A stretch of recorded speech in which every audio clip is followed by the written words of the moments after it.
Ben oui, ben écoute, je suis bien content d'être là, mais surtout que Yes. je viens de voir une photo, tout ça, ça fait un bout que ça a été pris, là. Quand je vois des photos plus jeunes un peu, j'aime bien ça, là. Ça te fait plaisir. Ouais, parce que là, j'arrive à 50 l'année prochaine, là, puis là, il me semble que les photos il y a 10 ans sont pas mal belles. On voulait Euh, t'avantager en partant. On voulait te mettre en confiance. ouais. C'est C'était bon. l'aspect psychologique là, qu'on jase ce soir. Du hockey Ouais, ben sense, c'est puis l'aspect ça. psychologique, on voulait te mettre en confiance. Ah, Fait que, ben écoute, je suis content que tu dit aux gens, là, puis même à toi, puis à Philippe, là, je ne suis pas une conférence que je fais, là, tu sais, on en a parlé, Dominique, et moi je m'en viens pour répondre à une couple de tes questions, un petit peu des thèmes. On va voir des choses, tu sais, je vais essayer de vous lancer dans des pistes de mon expérience à moi, de comment moi je vois les choses. C'est sûr qu'on ne peut pas aller en profondeur. Ça, on tombe dans des conférences comme je donne habituellement. exact. Mais oui, certainement on peut s'aventurer dans des pistes, mais moi, j'aime ça.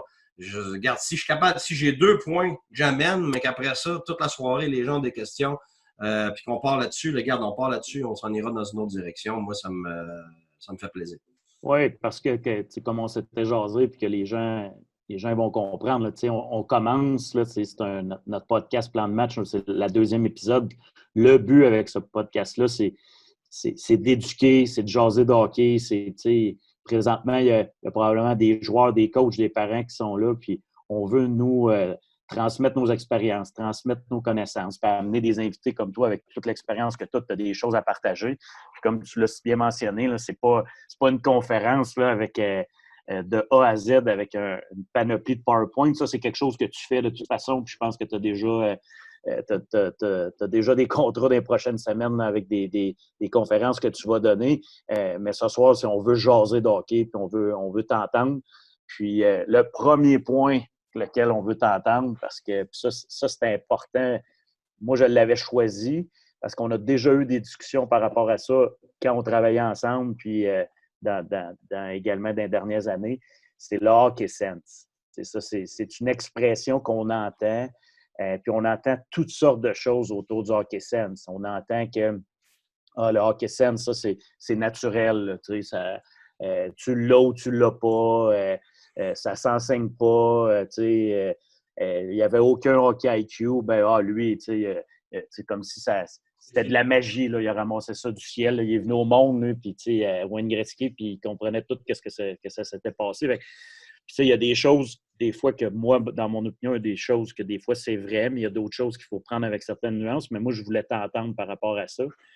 Fait que carrément, la question, pour toi, est-ce que le hockey sense, ça s'apprend et est-ce que ça s'enseigne? Mais tu dis quoi, ça tombe dans la même lignée, Dominique, que quand j'entends hockey, scorer, ça s'apprend pas. Le score, regarde, et je comprends pourquoi les gens disent ça, OK? Parce que tu as des gens, oui, ils ont parfois, comme dans n'importe quoi, tu as des attributs que tu as innés, mais il y en a d'autres qui sont acquises. Et je pense que autant scorer des buts que le hockey sense, pour moi, c'est très clairement quelque chose qui peut s'apprendre. Oui, c'est clair qu'il y en a qui ont ça un petit peu plus naturellement que d'autres. Il y en a qui ne comprennent même pas pourquoi ils l'ont. Ne sont pas capables de le définir nécessairement. Ça fait partie de leur capacité innée, mais définitivement que ça s'apprend. Et puis, je suis très content que c'est ça le sujet aujourd'hui. Tu sais, scorer des buts, par exemple. Tu sais, moi, je me rappelle Jean Pronovo, j'étais à McGill, puis, tu sais, j'étais premier scoreur. Alors, je savais quand même comment marquer des buts. Puis là, il me tombait sa patate tout le temps comme entraîneur. Mais qu'est-ce que tu fais là? Il m'accrochait par le chandail, il me reculait, t'es pas à bonne place. Puis comment ça se fait que tu t'attends même avant de lancer? Puis là, il m'a dit, écoute bien, là. Il dit, je sais que tu scores des buts, tu vas en scorer bien plus que ça. Je dis, moi, je vais t'apprendre à scorer des buts. Puis là, j'étais là, tu vas m'apprendre à scorer des buts. J'en score T'en déjà des buts, scores, ben moi. ouais, Ben ouais, ben ouais, ouais. ouais. Mais il avait totalement raison. Puis c'était dur de ne pas le prendre de lui parce que quand il m'a dit, écoute, Guy, moi, j'ai scoré 50 buts dans la nationale. Il est encore dans le Hall of Fame de Pittsburgh. OK? Donc, c'était lui le premier scoreur de l'histoire de Pittsburgh avant Mario Lemieux et Jaromir Jagr. Fait qu'il est pas pire, hein? Ouais, ouais. OK? Bon. Fait que quand il m'a dit, écoute bien, là, moi, junior, je n'étais pas scoreur de but. Je dis, quoi? Il dit, ben non. Ligue américaine non plus. C'est là que j'ai commencé tranquillement à scorer des buts. Ben, j'ai appris comment scorer des buts. Alors, premièrement, déjà, pour les buts, tu as 80% des buts qui sont scorés dans la zone privilégiée. Fait que déjà là, tu peux apprendre à y aller souvent. Ouais, c'est ça. Tu vas te donner une chance. Ben, c'est ça. Fait que tu viens déjà d'apprendre de te donner une chance. Après ça, quand tu es à l'intérieur, c'est quoi tes réactions? Je ne rentrerai pas comment scorer des buts parce que c'est pas ça le sujet, mais je vais juste te donner un exemple de sujet connexe qui est pareil dans le sens que tu peux l'apprendre. Bon. C'est sûr que la majorité de ces gens-là qui vont dire ça, que ce soit des entraîneurs ou pas des entraîneurs, des joueurs, des anciens joueurs, quand tu dis qu'il n'y a pas une capacité d'apprendre quelque chose, c'est souvent parce que tu n'es pas capable de le définir. Ça, c'est n'importe quoi.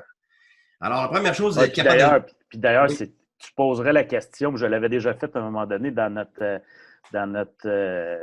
Facebook, là, Coach Hockey Développement, j'avais posé la question, c'est quoi pour vous autres du hockey sense?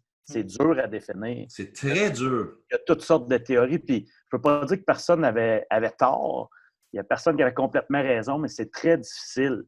Si tu n'es pas capable déjà de te positionner puis de faire ta propre opinion, que c'est quoi du hockey sense, là, ça part de là, comme tu dis. Ben oui, parce que tu sais, ce serait comme un professeur dire OK, tu vas l'enseigner je sais pas moi, philosophie, et puis tu n'es pas capable de définir la philosophie. Ça va être assez dur après ça de trouver des points de repère à enseigner. Alors, ça devient un sujet vague. Puis, qu'est-ce que ça veut dire? Ça veut dire que c'est vague pour ton joueur aussi. Fait que si c'est vague pour un enseignant dans une classe, c'est la même chose pour un joueur qui va jouer au hockey. Tu ne peux pas être vague. C'est ton premier principe quand tu es un enseignant, c'est d'être spécifique. C'est quoi qu'on veut dire, puis qu'est-ce que tu veux. Alors, la plupart du temps, quand on dit ça, c'est parce qu'on n'est pas capable de le définir et on n'est pas capable de l'enseigner. Alors, on n'a pas trouvé des façons de l'enseigner. Alors, moi, avec le temps, évidemment, sur 25 ans, je suis entraîneur, j'ai pu définir le plus simplement possible à mes joueurs et de tous les niveaux. J'ai coaché du Pee-Wee en Europe pendant que je jouais professionnel là-bas. J'ai coaché du Midget 3, j'ai coaché du junior majeur, j'ai coaché du universitaire, j'ai coaché dans la Ligue américaine, j'ai coaché en Europe, j'ai coaché équipe Canada 9 fois, j'ai coaché dans la Ligue nationale. Tu as coaché des gars, des filles. Oui, ça je m'en allais dire. Maintenant, ça fait 2 ans que je coach les filles. L'équipe à ma fille, c'est pas moi le coach en chef. Si je dis ça, Frank son coach, il va penser que je me pète les bretelles. Salut Frank Sears, s'il est à l'écoute. En tout cas, il fait un super job avec les filles. Puis moi, j'apprends beaucoup parce que c'est différent un peu. L'approche est un peu différente. Mais ce qui n'est pas différent, c'est les principes de hockey, comment l'enseigner. Et puis, je peux te dire, en 5 minutes, les filles apprennent à être meilleures avec le hockey sense. Ça prend pas de temps, là. C'est la même chose avec un Pee-Wee, c'est la même chose qu'un midget, puis un professionnel, la même chose. Vous allez comprendre pourquoi je vais rentrer dans certains détails pour définir ce que c'est. Mais pour le définir, il faut reculer en arrière et essayer de situer, il est où l'hockey sense dans la table du hockey que j'appelle. Fait que là, je vous ai fait, watch out, un petit dessin, une petite table à la Picasso. Puis regarde, ça a l'air bien simple pour vous autres. Parce que tu sais, elle est très simpliste, ma table, mais c'est parce que pour moi, je me suis aperçu, quand je l'ai dessiné tantôt, je me suis vu sur la vidéo, il faut que j'écrive à l'envers.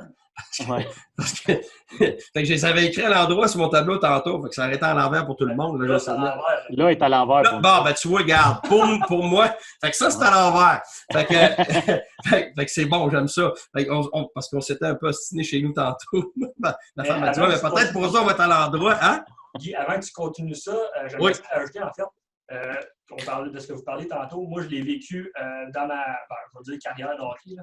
Je l'ai vécu en tant que joueur, ce phénomène-là un peu. Quand première année Bantam, en fait, je dirais mi-Bantam jusqu'en descendant, j'étais un joueur de défenseur. J'étais pas mal défensif. Puis, je suis arrivé à un camp Bantam de A, deuxième année, où est-ce que j'essaie de faire l'équipe à l'Est. Puis, j'étais défenseur, j'essayais à l'Est, tu sais. Puis ça, c'est dans le temps qu'il n'y avait pas de 3. Fait que là, ça ne me rajeunit pas bien, mais bon. Fait que là, j'arrive au camp. Puis finalement, le coach, il n'y a pas de place pour moi à l'Est. Fait que là, mais il me dit, est-ce que tu aimerais ça d'essayer à l'attaque? Je dis, ben, OK, moi, là, ça y est voir, tu sais. Il dit, je te verrais bien dans ce style de joueur-là, où est-ce que tu fais de la place aux autres, puis selon avec ma chaîne que j'avais déjà, puis tout ça. Parfait, moi, là, ça y est, je perds rien. Fait que finalement, du jour au lendemain, j'ai tombé attaquant. Puis tu vois, le hockey sense à def, je ne l'avais pas partout. J'étais vraiment, pas j'étais fuck out, j'étais bon, là, mais pas assez pour atteindre le prochain niveau. Puis le fait de changer de position, aller à l'attaque, Le coach avait vu quelque chose en moi, puis finalement, tu vois, j'ai commencé l'année, j'ai fait l'équipe, j'ai commencé l'année 10e attaquant, Bantam 2A, puis j'ai fini sa première ligne, j'ai fini dans le top 3 des meilleurs scoreurs, puis tout, juste parce que j'ai été enseigné justement à être à la bonne position. L'entraîneur voyait quelque chose en moi, puis il m'utilisait de la bonne façon. Il m'a développé justement certaines valeurs. J'ai justement un exemple comme ça, parce que tantôt je vais l'utiliser. Je vais te donner 2 exemples de gars que j'ai eu dans le midget 3A, puis tu vas voir qu'il y a un des noms, c'est un gros nom. Et justement, je l'ai fait changer de position. Puis il s'est rendu à la nationale à cause de ça. Alors, tu sais, alors que certains individus ne sont pas ouverts à rien, ils veulent rester comme ça. Même tu serais surpris, même dans la Ligue américaine, tu leur dis qu'ils vont monter dans la Ligue nationale, mais ils vont jouer à telle position. Puis, j'ai jamais fait ça. Ils ne sont même pas ouverts à l'essayer.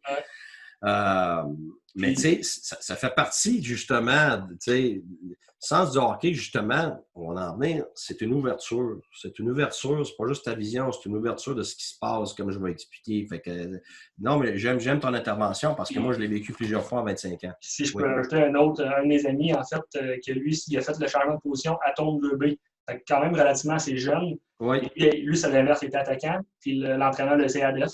Puis tu vois, aujourd'hui, il joue avec les Blues de Boston, Jérémy Lauzon. Fait que, c'est ça. C'est ça. Ouais. C'est ça. Fait que là c'est à l'endroit, là? Oui. Parfait. Je n'ai appris une bonne, ne pas me fier à mon vidéo. Bon, OK.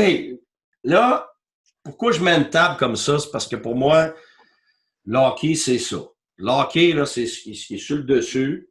Et puis, tu obtiens une table qui est stable parce que tu as 4 pattes, évidemment.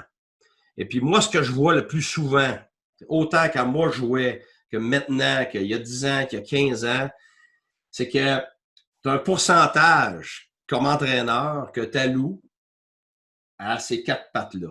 Je vais vous les définir, vous allez comprendre, puis je suis certain qu'il y en a plusieurs qui vont se retrouver là-dedans et c'est normal. C'est que quand tu regardes le hockey, tu as un côté physique. Tu as une patte. Alors, elle a cette longueur-là. Chaque patte devrait être à la même longueur. Mais tu as cette longueur-là. Puis pourquoi je les mets à l'avant, elle et celle-là? C'est parce que ça, c'est le côté physique et ça, c'est le côté technique. Alors, c'est ce qu'on entend parler tout le hockey mineur. Depuis le départ. Écoute, faut que tu t'entraînes, faut que tu travailles sur ta force physique. Tu as des entraîneurs personnels comme Phil ici, OK? Puis tu es de plus en plus jeune, puis des fois tu es individuel, des fois tu es dans ton collectif avec ton équipe, et ainsi de suite. Puis là, on est très, très ferré là-dedans. La nutrition va rentrer là-dedans, puis tout ça. Le côté technique, écoute, avec les années, ça s'est tellement développé. Nos jeunes sont beaucoup plus habiles qu'ils l'étaient. Quand on parle de technique, ce qu'on parle, c'est bon, maniement de bâton, ta technique de patin, ton stick handling, comment tu lances, bon, tout ça. Alors ça, là, écoute, on en entend parler là, à tout bout de champ.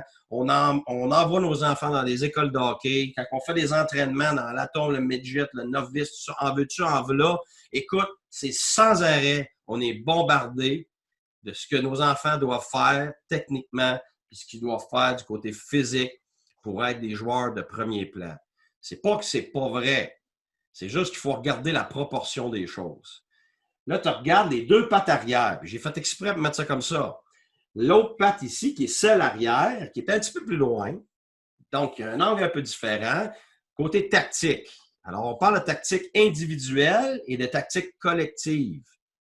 Et puis, c'est là que va s'insérer ton hockey sense. C'est là que le sens du hockey se développe dans ces contextes-là.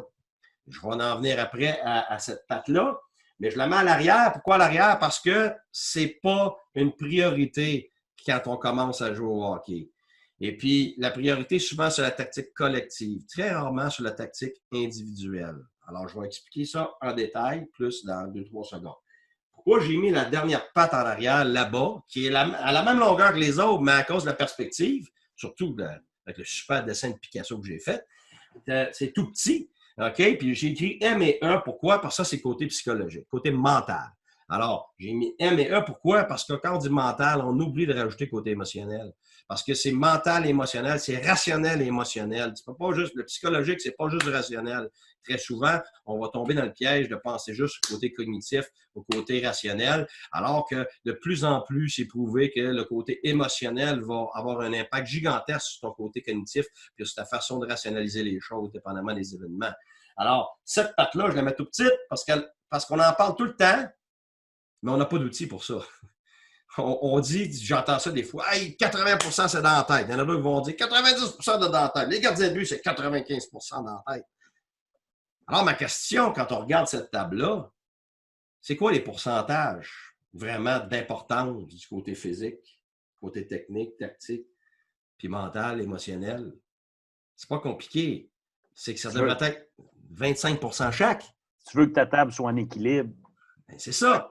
Bon. Alors, ce qui se passe dans la majorité des cas, à part des exceptions, puis ces exceptions-là, justement, viennent qu'à grandir plus rapidement. C'est qu'on va avoir des pattes qui grandissent de façon disparate. Alors, on ne grandit pas simultanément dans ces pattes-là. Pourquoi? Parce que c'est volontaire à partir du moment où ils sont tout petits. C'est juste du patin, c'est juste du power skating, comme j'ai dit, c'est juste du skills, des skills. Écoute, ce mot-là, je ne suis plus capable d'entendre. Pas parce qu'il n'est pas important, c'est parce qu'on en parle tout le temps, comme si c'était ce qu'il fallait faire jusqu'à l'âge de 15-16 ans. Ah, il ne faut pas faire de tactique collective. Les systèmes, c'est pour plus tard. Ou le contraire, on système, sans jamais regarder, les systèmes sont bâtis avec quoi? Les systèmes, OK, c'est la tactique collective, mais ils sont bâtis avec les éléments de base, comme une maison, sont bâtis avec des briques. Alors, toutes tes briques que tu empiles, c'est quoi? C'est la tactique individuelle. Puis c'est ça, l'hockey sense. C'est comment tu vas gérer, toi, ta game, dans un contexte collectif. Puis là, après ça, tu ajoutes les autres avec toi, là, ton support, puis tout ça, et ainsi de suite. Fait que c'est pour ça que je voulais situer ça. Parce que tu peux pas parler d'hockey sense sans le mettre dans son contexte. Puis son contexte, c'est cette patte-là. C'est pas des autres pattes. Alors, pour moi, c'est très déficient à partir du novice jusque dans le professionnel. Et c'est pour ça qu'on va souvent dire que ça ne s'enseigne pas. Parce qu'on n'a pas passé de temps là-dessus. On ne sait même pas sur quoi passer le temps. Puis quand on comprend c'est quoi, après ça, il faut développer. Tu le sais, Dominique, tu étais avec moi assez longtemps. Moi, j'étais un maniaque de prendre la théorie puis de trouver un outil, une façon tangible pour y arriver. Et je me creuse la tête, tu le sais, je me creuse la tête comme un fou parce que, tu sais, j'ai fait 9 ans d'université dans différents domaines, que ce soit en ingénierie, en histoire, en psychologie sportive. Puis, je tripe sur la théorie, mais à toutes les fois que je vois de la théorie, tu te fais gaver de théorie, mais c'est toujours le même réflexe pour moi. OK, on fait quoi avec ça? Ouais. On s'en va où avec ça? C'est pour ça que souvent dans des jobs, on arrive là, puis tu dis, hey, on l'apprend sur le tas. Tu l'apprends sur le terrain vraiment comment être un ingénieur. Tu l'apprends vraiment sur le terrain comment être un businessman, tout ça. Tes livres, c'est bien beau, mais à un moment donné, tu apprends. Oui, la théorie est importante, mais si tu es capable de prendre ta théorie et de développer une façon d'arriver à tes buts, ben c'est là que tu avances, c'est là que tu apprends. J'aurais une question. D'ailleurs, oui. Excuse-moi, Phil, où est-ce que je vais aller là, par rapport à ça? C'est justement quoi faire pour l'enseigner, le hockey sense. Là, puis je parle d'un élément, puis c'est important là, pour ceux qui nous écoutent. Tu sais, les small area games, puis on veut changer, tu sais, au Québec et au Canada, on veut changer les méthodes avec les jeunes en bas âge. Là, on a apporté en novice des parties en largeur ou en espace restreint. On a éliminé les matchs à 5 contre 5 pleine glace sur la longueur. Puis là, ça a choqué. Là, il y en a qui, pourquoi ils font ça? C'est pas ça du hockey. C'est pas ça du vrai hockey. Mais tous ceux qui aiment enseigner la game et qui comprennent les besoins des jeunes, eux, ils comprennent pourquoi on fait ça. Ben, c'est la même chose, Dominique, que le soccer. Pourquoi le Brésil était dominant pendant des années? On est allé étudier comment ils faisaient. Puis, il y avait les jeunes jusqu'à l'âge de 14 ans n'avaient jamais joué des matchs sur des grands terrains. Non. C'est parce que c'est les mêmes principes enseignés dans des environnements restreints. Qui vont revivre plus tard quand ça va être à 5 contre 5 avec la... Ils ont fait... Il y avait eu à un moment donné un exercice qui s'est fait aux États-Unis, une étude. Ils avaient mis des adultes qui ont joué une game de hockey comme dans un contexte de jeunes de 7-8 ans qui joueraient à 5 contre 5 pleine glace. Puis pour y arriver, ils ont mis les adultes sur un terrain de soccer, à jouer au hockey 5 contre 5 sur un terrain de soccer. Puis le goaler, la même affaire, il goalait avec un but de soccer. Après ça, ils sont allés, on dit « Combien de fois vous avez touché au puck? » Pas souvent. C'est toujours les mêmes qui avaient le puck. As-tu eu du fun? Non. c'est ça qu'ils vivent, les jeunes, quand on les met sans... Il y en a un ou deux qui ont du fun. Ils pognent le fun, Ah ouais. les autres qui ont du fun. Mais ils ont du fun, mais ils apprennent rien. Ah ouais. Puis souvent, ils vont frapper un mur plus tard que leur hockey sense. Le temps, l'espace, partenaire, adversaire. Là, wow, boy, là, moi, je prenais le puck puis c'était bord en bord. Tu peux pas enseigner le hockey sense dans un contexte comme ça en bas âge. Tandis que là, les matchs en espace restreint, c'est pour ça qu'on veut s'en aller vers ça au Canada, pour augmenter les possibilités d'enseigner le hockey sense, les tactiques individuelles et les tactiques collectives. On fait ça où, Dom, cette recherche-là, mettons, là, avec les adultes? C'est aux États-Unis, mais je ne me souviens pas où exactement. Mais garde, il y a une vidéo de ça, c'est drôle. Tu vois les adultes. Je serais intéressé pour voir ça pour vrai. Mais tu sais, moi j'aime beaucoup, tu sais, j'aime beaucoup les exagérations pour prouver un point. Tu sais, tu vas complètement d'un bord du pendule, tu vas prouver un point, tu vas complètement d'un bord du pendule, tu vas prouver ton autre point.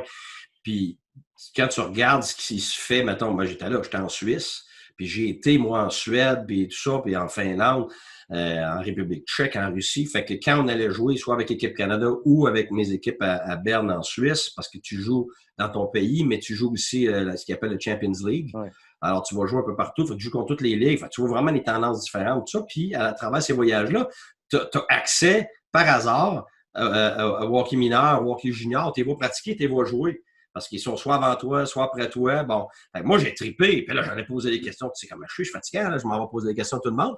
Puis là, écoute, j'ai eu plein de réponses, mais on voyait ça en Suède. En Suisse, c'est la même chose. Moi, mes enfants, mon gars, ma fille, là, il y avait, mais moi, ce que j'aimais, c'est qu'il y avait les deux. Alors, moi, si tu me demandes ce que moi je privilégie toujours un agencement de choses. Tu t'en fais des matchs sur un petit environnement, puis tu fais des matchs sur un plus grand environnement. Parce que ce que tu fais, évidemment, c'est que tu essaies d'enseigner un petit environnement où tu as moins de temps et d'espace. Donc, ça te force à réagir plus vite. Et comme tu dis, il y a l'aspect fun. Parce que n'importe quoi que tu fais dans la vie, si tu n'as pas d'enthousiasme, que ce soit du hockey ou que ce soit un gars qui est ingénieur ou quelqu'un qui est plombier, si tu n'as pas d'enthousiasme dans ce que tu fais, là, tu ne feras pas une bonne job. C'est clair. Alors, c'est ton premier ingrédient, que ce soit un joueur, que ce soit un entraîneur, quand tu n'as pas d'enthousiasme, change de domaine. Ça marche pas. Ça marche pas. Alors, c'est ton ingrédient numéro 1. Comme entraîneur, c'est supposé ta job première, transmettre l'enthousiasme. Bien au-delà, moi, j'ai eu des entraîneurs avec qui j'ai gagné, là, qui étaient 100 fois meilleurs, à connaître bien moins de hockey que d'autres gars qui étaient ferrés, incroyables en hockey, puis qui savaient tout, quoi enseigner, quoi faire, mais aucune façon tangible de nous transmettre la passion puis l'enthousiasme d'être ça. Ils étouffaient notre joie d'être là. Fait que tu viens d'enlever l'ingrédient numéro 1, tu essaieras de faire tout du gâteau, pas de farine. Non, mais c'est ça. Fait que tu sais, dans tout ça, je suis d'accord avec toi. Je pense qu'on est fermé à ce qui est nouveau. Puis la raison, c'est toujours la même chose. C'est quoi en arrière de l'évidence? C'est pas des caves, tout le monde. Là. Si tout le monde s'est assis autour d'une table, puis que tout le monde qui a beaucoup d'expérience a pris une décision, c'est parce que la décision vient de quelque chose, vient de ce qu'on a vu ou ce qu'on a pensé. Puis moi, j'aime oser. Alors, ce que je veux dire, c'est que là, on ose en Amérique du Nord faire ça, mais ça fait bien longtemps qu'ils font ça en Europe. Là. Ben oui.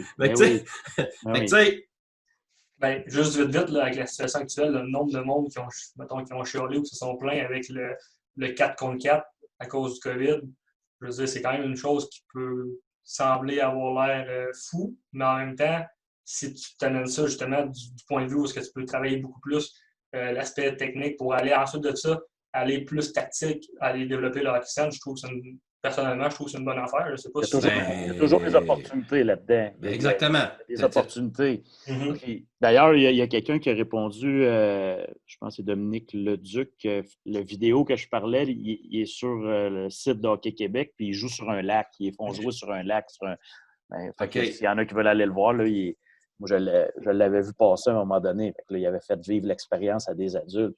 Mais oui, Phil, tu as raison qu'il y a des opportunités là, dans ce qu'on vit présentement, des opportunités justement de prendre le temps d'enseigner des choses dans un contexte qui est différent parce que la game est plus, les règles sont plus les mêmes. Fait que là, il faut que tu t'ajustes, il faut que tu t'adaptes comme coach. Oui, pas juste ça. C'est qu'aujourd'hui, tu sais pourquoi le nombre de joueurs de hockey diminue? Ben, au Canada, il ne diminue pas à cause des filles. Parce que le hockey de filles fait ça, ce qui fait que ça nous stabilise. Mais en réalité, le hockey de gars fait ça. C'est pas parce que le hockey est moins bon qu'avant. C'est parce qu'il y a beaucoup de compétition maintenant. Tu peux faire d'autres choses. Tu sais, avant, tu jouais au hockey, puis tu avais un peu de football, tout ça, mais c'était dur de faire d'autres choses. Mais là, tu as tellement de compétition avec Internet, tout ça. Là, il faut qu'il y ait du fun, les enfants, à faire ce qu'ils font. Là. Fait que, OK. Mais tu sais, pour revenir, là, ma table est complétée. Je fais mon point par rapport à essayer de faire grandir quelqu'un de façon simultanée. Puis, tu sais, il y a des exemples flagrants. Wayne Gretzky, là, son père, là, il s'assoyait avec lui dès sa tendre jeunesse à parler pourquoi tu vas à tel endroit. À lire des indices sur la glace qui faisaient en sorte que tu es capable d'anticiper. L'anticipation, c'est du rocket sense. Puis tu anticipes comment, à partir de quelle information. C'est un gars comme Crosby, je l'ai vécu, je l'ai coaché. Écoute, il était tellement consciencieux de ces quatre pattes-là, de lui-même. Là. Okay? Côté physique, c'est un maniaque d'entraînement. Okay? Puis il s'entraînait 3 fois par jour l'été. Puis c'était de la pliométrie en avant, dans le temps, personne ne savait c'était quoi la pliométrie. Il y avait 9-10 ans, puis il n'y avait pas d'été, mais lui, c'était sa passion. Côté technique, écoute, il a tout fait pour être meilleur technicien. Sauf qu'il venait nous demander tout le temps des questions côté tactique, individuel, puis collectif, puis il voulait avoir du vidéo de lui-même, puis du vidéo de l'équipe, puis du vidéo de l'adversaire, vidéo des gars de la Ligue nationale. Écoute, ça finissait plus. Puis il passait sa journée là. Fait que ce qu'il faisait, c'est qu'il faisait grandir sa patte. Ben oui. Puis côté mental, la même chose. Il savait que j'avais mes maîtrises en psychologie sportive. Fait qu'on avait tellement de discussions. Puis là, il voulait savoir tel livre. Puis là, fait que c'est pas des hasards que des gars comme ça ont un style complet, si tu veux. Tu sais, un gars comme Patrice Bergeron, là, si tu suis sa carrière, moi, j'ai coaché contre lui, midget 3. Ben, l'ordinaire, parce qu'il flashait pas. Mais c'est parce qu'il flashait pas, parce que son côté technique n'était pas démesuré avec son côté tactique. Physiquement il n'était pas super fort, mais il était à égalité pas mal dans toutes ces pattes-là, ce qui faisait que c'est un individu complet, bien balancé. Puis souvent, ces gars-là, tu vas les voir un peu plus sur le tard. À un moment donné, tu arrives à 16, puis 17, puis 18, puis d'un coup, wow, on dirait il arrive de où, lui? C'est ça, on dirait qu'il arrive de nulle part, mais c'est pas vrai qu'il arrive de nulle part. C'est parce que la façon qu'il s'est bâti, il s'est bâti comme ça. Il y a des équipes, c'est la même chose. Tu commences l'année, oups, là, il flash pas, puis là, tu as d'autres équipes, ça a plein de talent, ça casse tout. Là, à un moment donné, tu arrives à la fin, oups, ces équipes-là commencent à battre les meilleures équipes, tu arrives dans une série, hey, surprise, ils ont battu tout le monde. Ouais, parce que le pourcentage d'enseignement, le pourcentage de temps qui a été alloué à ces quatre choses-là était jaugé quotidiennement, d'une semaine à semaine, un mois. Alors, quand tu fais un entraînement comme entraîneur, tu regardes, OK, qu'est-ce qu'on a fait aujourd'hui? Qu'est-ce que je veux faire? Si tu es rendu que tu as 90% de technique dans ton entraînement, c'est pas la fin du monde. Sauf qu'il faut que tu calcules que dans ton prochain entraînement, puis l'autre d'après, il faut que tu te rattrapes. Parce que c'est pas trop long quand tu as passé 3 semaines à faire rien que des skills, là. Tu en as longtemps à rattraper, puis faire de la tactique, puis faire du mental, puis faire du physique. Fait que c'est pour ça que, avant même de parler c'est quoi, on va le mettre en perspective par rapport à la proportion de qu'est-ce que ça prend. Tu sais, c'est pour ça que côté mental, émotionnel, tu le sais, Dominique, tu vas me poser une question tantôt là-dessus, mais regarde, je vais être ici toute la nuit, moi, là. Ouais. Parce qu'il y a tellement de choses à voir du côté mental, parce que, à un moment donné, je me suis tanné. Moi, j'ai vu un coach, je ne vais pas le nommer, mais j'ai vu quelqu'un qui avait dit, un joueur qui était tout défait mentalement, puis qui n'a plus confiance en lui, puis le joueur vient le voir, tout sérieux, il dit, garde, dis-moi, je n'ai plus confiance, je ne sais plus me pitcher, je suis tout mêlé, puis il dit, garde, ta confiance est cachée de ton lit, va en chercher. C'est ce moment-là, moi. J'ai fait, c'était bien drôle, là, mais le petit gars, il est reparti, puis il n'y a pas de solution. Il n'y a pas de solution, il n'y a pas d'outils. Puis c'est à ce moment-là que je me suis dit, tu sais quoi, je m'en vais chercher des outils en psychologie. C'est là que j'ai décidé de faire ma maîtrise. C'était dur parce que, regarde, j'avais 3 enfants, tôt j'ai changé de ville, puis écoute, c'était un gros sacrifice. Par contre, après, c'est devenu une force, puis j'ai été capable, à la longue, de bâtir ma patte, pas juste de la comprendre avec de la théorie, mais d'avoir des outils pour gérer soit la confiance, soit ton activation, soit ton transfert de focus, comment t'auto-gérer toi-même par rapport à tes diagnostics, où est-ce que tu en es émotionnellement, mentalement, situationnellement. Alors, ce qui fait que je suis capable de transmettre. Mais hey, écoute, j'ai été obligé de passer du temps là, sur ma patte. Là. J'avais passé du temps là-dessus. Là. Écoute, je t'ai rendu un expert là-dedans, mais je n'étais pas un expert dans l'autre. C'est pour ça qu'à un moment donné, cette déficience-là, c'est beau le dire, si tu penses que c'est 80%. Mais si c'est 80%, là, combien de temps que tu passes comme entraîneur à transmettre ça? Ouais. Ah, mais c'est ça. C'est pour ça que je commence par situer ça. Là, je vais répondre à la question. Puis juste avant que tu répondes à la question, juste pour vous dire, puis ça, c'est une expérience là, que j'ai eue l'an passé qui m'a je me doutais, mais ça m'a frappé, là. Parce que tu as parlé de Crosby, il te demandait, je veux voir du vidéo, je veux voir ci, je veux voir ça, mais puis que, tu sais, développer l'hockey sense, développer l'anticipation, tu sais, finalement, c'est voir des games, c'est regarder, c'est observer. Puis Gretzky, c'était pareil, là, il prenait le tableau, puis son père, il faisait dessiner le joueur, qu'est-ce qu'il fait, où est-ce qu'il va, dans quel espace que personne ne va. Puis c'est là qu'à un moment donné, qu'il a découvert d'aller en arrière du net, que c'était un quiet zone, que personne ne va là, c'est une zone tranquille. Mais mon point, je fais un point aussi avec ce que tu disais tantôt, on entend parler de skills. Je suis allé donner une conférence avec Hockey Québec pour les moins de 16 ans. Il y avait 40 jeunes, le Team Québec, là, l'été, les 40 meilleurs prospects au Québec. Je leur ai posé la question, qui ici, de façon régulière, regarde un match de hockey au complet? Yeah. Il y en a eu 5. Ça. Qui, par contre, de façon régulière, regarde les highlights? Les 40. Fait que ce qui arrive, tu sais, tout est dans l'instantané, puis quick, vite, puis il regarde une affaire, puis moi c'est pareil, là, tu sais, mon gars, il est passionné de hockey, mais regarder une game au complet, prendre le temps d'observer, d'analyser, non, il va checker un highlight, il va checker un petit bout, après ça, il pogne son cellulaire, il fait d'autres choses. Fait que ce que ça fait en sorte, c'est qu'on se ramasse avec des joueurs qui sont habiles, qui aiment le war, mais ils ne savent pas jouer. C'est ça. Ben là, ils ne savent pas jouer. Ça, c'est un gros défi. Tu m'en as parlé un moment donné que tu m'avais conté en fait cette histoire-là, puis je l'ai essayé en fait avec mon équipe pendant une pratique. Parce que bon, je faisais un drill, puis j'aimais pas trop ce qui se passait, puis bon, une autre histoire, mais bon. Fait que là, j'ai arrêté le drill, j'ai fait en revenir au board, puis j'ai posé cette question-là, puis j'ai obtenu pas mal les mêmes ratios que toi. Regarde, sur 16, j'ai eu 2 qui écoutaient régulièrement des matchs, puis les 16 autres ont tout levé la main pour les highlights. Puis maintenant qu'on a ce constat-là, puis que c'est une réalité, bien, comme coach, il ne faut pas avoir des attentes que, ben oui, ils vont jouer de la bonne manière sans qu'on leur enseigne, sans qu'on prenne le temps. Ça n'arrivera pas. Il faut s'investir là-dedans. C'est clair qu'il faut s'investir là-dedans. Absolument. Puis honnêtement, une fois que tu le comprends, puis tu t'investis, puis tu l'enseignes, tu vas voir des répercussions, puis c'est immédiat. Ta répercussion, tu ne la verras pas dans 2 mois. Là. C'est immédiat. Je t'ai dit tantôt avec les petites filles, 5 minutes. 5 minutes, tu le vois.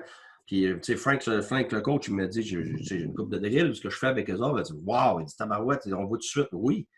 Parce qu'ils savent sur quoi se concentrer. Une fois que c'est défini, c'est pas qu'ils veulent pas. Ils le savent pas. Ils savent pas. Tu sais, c'est comme dire, tu t'en vas à l'école, puis tu vas faire ton calculus, puis là, tu vas te faire une intégrale, Dominique. As-tu déjà fait des intégrales? Pas souvent. Ben, c'est ça. Ben non, mais c'est ça. Mais c'est ça. C'est parce que c'est pas que tu ne sais pas nécessairement pas intéressé, mais tu ne l'as pas vu. Fait, comment tu veux te l'inventer? Bon, ben c'est ça. Donc, ça, c'est notre job comme entraîneur, d'être capable de transmettre ça. Là, je vais prendre mon petit tableau. Parce que là, on va faire des petits dessins d'hockey. Avant que tu arrives à tes dessins, Guy, j'avais une petite question pour toi, en fait. Là, avec le dessin que tu as fait en arrière, ça répond un petit peu à ce que je m'attendais comme réponse, mais j'aimerais ça que tu te dises quand même, est-ce que tu dirais qu'avant d'arriver à développer justement l'aspect tactique, le hockey sense, est-ce que tu as certains prérequis, exemple côté physique ou côté technique à aller atteindre avant d'aller chercher un autre plateau? Non, parce que ton hockey sense, tu peux l'apprendre dans le hockey de rue. Tu vas comprendre quand je vais t'expliquer pourquoi tu peux l'apprendre. C'est sûr que toutes les pattes sont reliées. Plus ton côté physique est bon, plus ton côté technique est bon, plus tu vas être en mesure d'exécuter ce que tu as à faire pour suivre le hockey sense de ce que tu as vu. C'est clair. Tu vas te lever à la tête, tu vas être capable de transporter la rondelle en ayant la tête haute. Exactement. C'est facile de prendre l'information. Exactement, ça va t'aider. Puis la même chose le côté mental. Quand tu es capable de gérer tes émotions, quand tu es capable de gérer ton rationnel, tu as des mots clés. Tes décisions sont meilleures avec l'air. Ben oui, tes décisions vont être meilleures. Bon, alors tout ça, c'est interrelié, c'est sûr. Tu sais, si tu n'as rien des autres pattes, ben d'abord, on va dire que ça, regarde, tu vas mettre un cône orange sur la glace, ça va faire pareil. Là. Bon, mais tu sais, c'est que moi, ce que je trouve extrêmement important, c'est de comprendre qu'ils sont toutes aussi importantes l'une que l'autre. C'est pas vrai que tu vas dire, je vais faire tout le physique puis tout le skills, puis après ça, à 12-13 ans, on va commencer à te montrer du hockey sense. T'es en retard. T'es en retard, puis là, tu vas arriver, puis tu vas te faire voir par des vrais recruteurs, puis des vrais coachs, puis ils vont dire non, là, puis tu vas comprendre pourquoi. Qu'est-ce que c'est l'hockey sense pour qu'on puisse comprendre de façon simple pour pouvoir l'enseigner de façon simple. Parce que plus tu es complexe dans ton enseignement, moins tu vas avoir des résultats. Fait que ça, j'avais appris ça de Jacques Lemaire. Moi, tu sais, Dominique, là, j'ai tout le temps des idées. Fait que là, OK, là, j'avais 56 sorties de zone, de ci, de ça. Jacques qui te ramenait, là. Hein? Ben oui, Jacques, il me disait. Là, il tu dit, me là, des fois, tu me disais, ouais, je vais parler à Jacques, puis ben, il m'a slacké un peu, là. Ouais, ben oui, parce que j'ai tout ce que sa vie lui a appris, c'est que dans une équipe de hockey, tu as peut-être 1 à 3 joueurs qui sont capables de comprendre puis capter la complexité des choses. Ça veut dire que tout le reste de ton équipe, qui est la grande majorité de ta masse, elle ne comprend pas. Fait que si tu enseignes ça, c'est parce que tu enseignes pour 3 gars. Fait que tu vas être déçu après, tu vas être tout le temps fâché. Fait que lui, ce qu'il dit, quand tu enseignes à la collectivité, tu enseignes la simplicité pour capter ton auditoire. Tout ce qui est complexe, tu vas le faire en privé avec ceux qui sont capables de comprendre ça. Donc, tu ne peux pas t'attendre à avoir un groupe à qui tu enseignes, puis tu enseignes la complexité, puis t'attendre après ça qu'ils vont le mettre en place. C'est la même chose que dans une classe, c'est la même chose que quand je fais une conférence. Tu vas avoir un tiers, que le prof soit bon ou non. Tu as un tiers, ils comprennent, ils vont partir avec, ça les intéresse, ça rentre dans le cordes, ils partent avec de toute façon. C'est un tiers. Fait que là, tu peux pas te péter les bretelles comme enseignant ou bien comme coach que tu as réussi à convaincre un tiers. Ça se fait naturellement. Tu as un tiers que peu importe comment bon que t'es, là, ils sont fatigués. Ça ne tente pas, c'est pas un bon sujet, ils t'aiment pas en face, ils n'aiment pas ton ton de voix, ils sont couchés tard, ils sont poignés avec leur épouse, n'importe quoi qui va faire en sorte que, ou ils sont pas d'accord avec toi, que c'est un tiers que tu vas pas les chercher du tout. Là, tu as un tiers dans le milieu. Puis ce tiers-là, il va osciller d'un bord à l'autre dépendamment des circonstances. Alors, ta job, c'est principalement pas le tiers qui est complètement à part, parce que si tu perds ton temps là-dessus, tu vas perdre le milieu. C'est pas non plus ton tiers du top. Là, il dit le principe de Pareto, tu t'occupes du 20% qui te donne le 80% de retour. Moi, je suis pas d'accord avec ça. Tu t'en occupes comme tu t'occupes des autres, mais tu dois passer la majorité de ton temps à prendre ton milieu, ton tiers du milieu, pour que ce tiers-là aille rejoindre le tiers du top. Là tu es rendu avec 2 tiers et cette masse-là va aspirer ton 1 tiers. C'est pas la même chose que je m'en passe. Tout mon temps sur mon 1 tiers qui est en bas. Donc, tu fais du nivelage par le bas. Quand tu fais du nivelage par le bas, qu'est-ce qui arrive? Tu t'en vas par en bas. Fait que, tu sais, en tout cas, pour moi, c'est une petite parenthèse. Je sais, je vais me avoir une couple de parenthèses. Une parenthèse, Guy, on a une question ici. Donc, Charles Leduc il pose comme question, comme coach dans une saison, je devrais A, faire allonger les 4 pattes également. Oui. B, lire la longueur de chaque patte et focusser sur la plus courte. Ou C, autre. C'est sûr que tu as une évaluation de base à faire par rapport où ton groupe est rendu. Ça, c'est certain. Ça veut dire que tu peux avoir un groupe que, tu sais, tactiquement, ils sont pas pires. Mais techniquement, ils sont affreux. Donc là, c'est sûr que là, tu vas être obligé de jauger et de décider que tu fais rattraper une patte par rapport à l'autre. Le but, c'est qu'à ton final, tu aies le meilleur équilibre possible. Des fois, c'est dur d'atteindre ça parce que, dépendamment du cheminement, dépendamment de ce que tu as dans tes mains, ça va être peut-être dur des fois. Des fois, ça va jouer sur 2 ans et 3 ans, ce développement-là. Par contre, oui, tu te fais une évaluation de base au départ. Puis là, c'est là que tu places ton pourcentage après. Mais ton pourcentage doit toujours être dans le but d'arriver, à un moment donné, si possible, du 25-25-25 pour rattraper ce ballon-là. Puis ça, tu le sais, c'est facile. tu prends tes pratiques, puis tu prends tes plans de match. Bien, tu le vois tout de suite. Moi, je le vois, regarde, des fois, je fais ça, j'ai l'impression qu'on a passé du temps là-dessus, puis là-dessus, puis là-dessus. Là, je revise mes 2 dernières semaines. On a été pourris dans une phase de jeu. Je viens de voir pourquoi. On n'a pas fait presque. T'sais. Fait que ça, c'est de la planification d'avant, puis c'est de l'ajustement par après, par rapport à ce que tu as réussi. Puis ça, c'est une autre affaire. Toi, tu passes du temps, mais est-ce qu'il y a eu un cheminement? Tu peux passer un paquet de temps, mais il n'y a pas eu de cheminement, donc tu dois passer encore plus de temps. Fait que ton 25%, oui, c'est un pourcentage alloué à ce que tu vas mettre dedans, mais c'est aussi un pourcentage de performance dans cet élément-là. Je ne sais pas si je me fais clair, là. Oui. Oui, puis tu sais aussi, moi, ce que j'ajouterais à ça, Guy, c'est que, tu sais, il faut aussi que le coach, et surtout qu'à chaque jour, à chaque pratique, à chaque game, qu'il y ait un œil puis un thinking sur les 4 pattes. Mm-hmm. évaluer ce qui se passe, puis planifier puis préparer ce qui s'en vient. Tu sais, l'erreur qu'on fait à un moment donné, c'est de s'emporter puis de partir sur une vague juste d'une affaire. Puis après ça, puis après ça, partir comme évaluer un joueur. Tu sais, en termes d'évaluation d'un joueur, tu sais, un scout, là, il ne fait pas juste regarder une patte. Là. Il regarde les capes, puis il regarde comment ça évolue, puis c'est un cheminement, puis c'est ça, coacher. Puis en plus, je sais qu'on manque tous de temps. Là, dans l'hockey mineur, on manque tous de temps, mais si on est capable, à un moment donné, de prendre les joueurs, chacun de ces joueurs individuellement, puis de travailler chacune des composantes, là, des 4 pattes individuellement, puis d'avoir un plan individuel, mais ton équipe, elle, après ça, elle va cheminer. Absolument. Je suis totalement d'accord. Je pense qu'il ne faut pas faire non plus l'erreur, par exemple, évaluer au début de l'année. Là, tu dis, OK, il manque telle patte. Bien, là, je fais ma planification annuelle ou peu importe, puis la suivre tout le long. Puis pas réévaluer, puis réajuster. Souvent, même moi, dans mon cas, en termes de préparation physique, oui, quand je reçois un client ou peu importe, un athlète, je fais une planification annuelle, mais la planification annuelle, c'est un guideline qu'après ça, je modifie au cours du temps selon comment la personne évolue. Fait que je pense qu'il faut faire aussi le même principe en termes avec une équipe.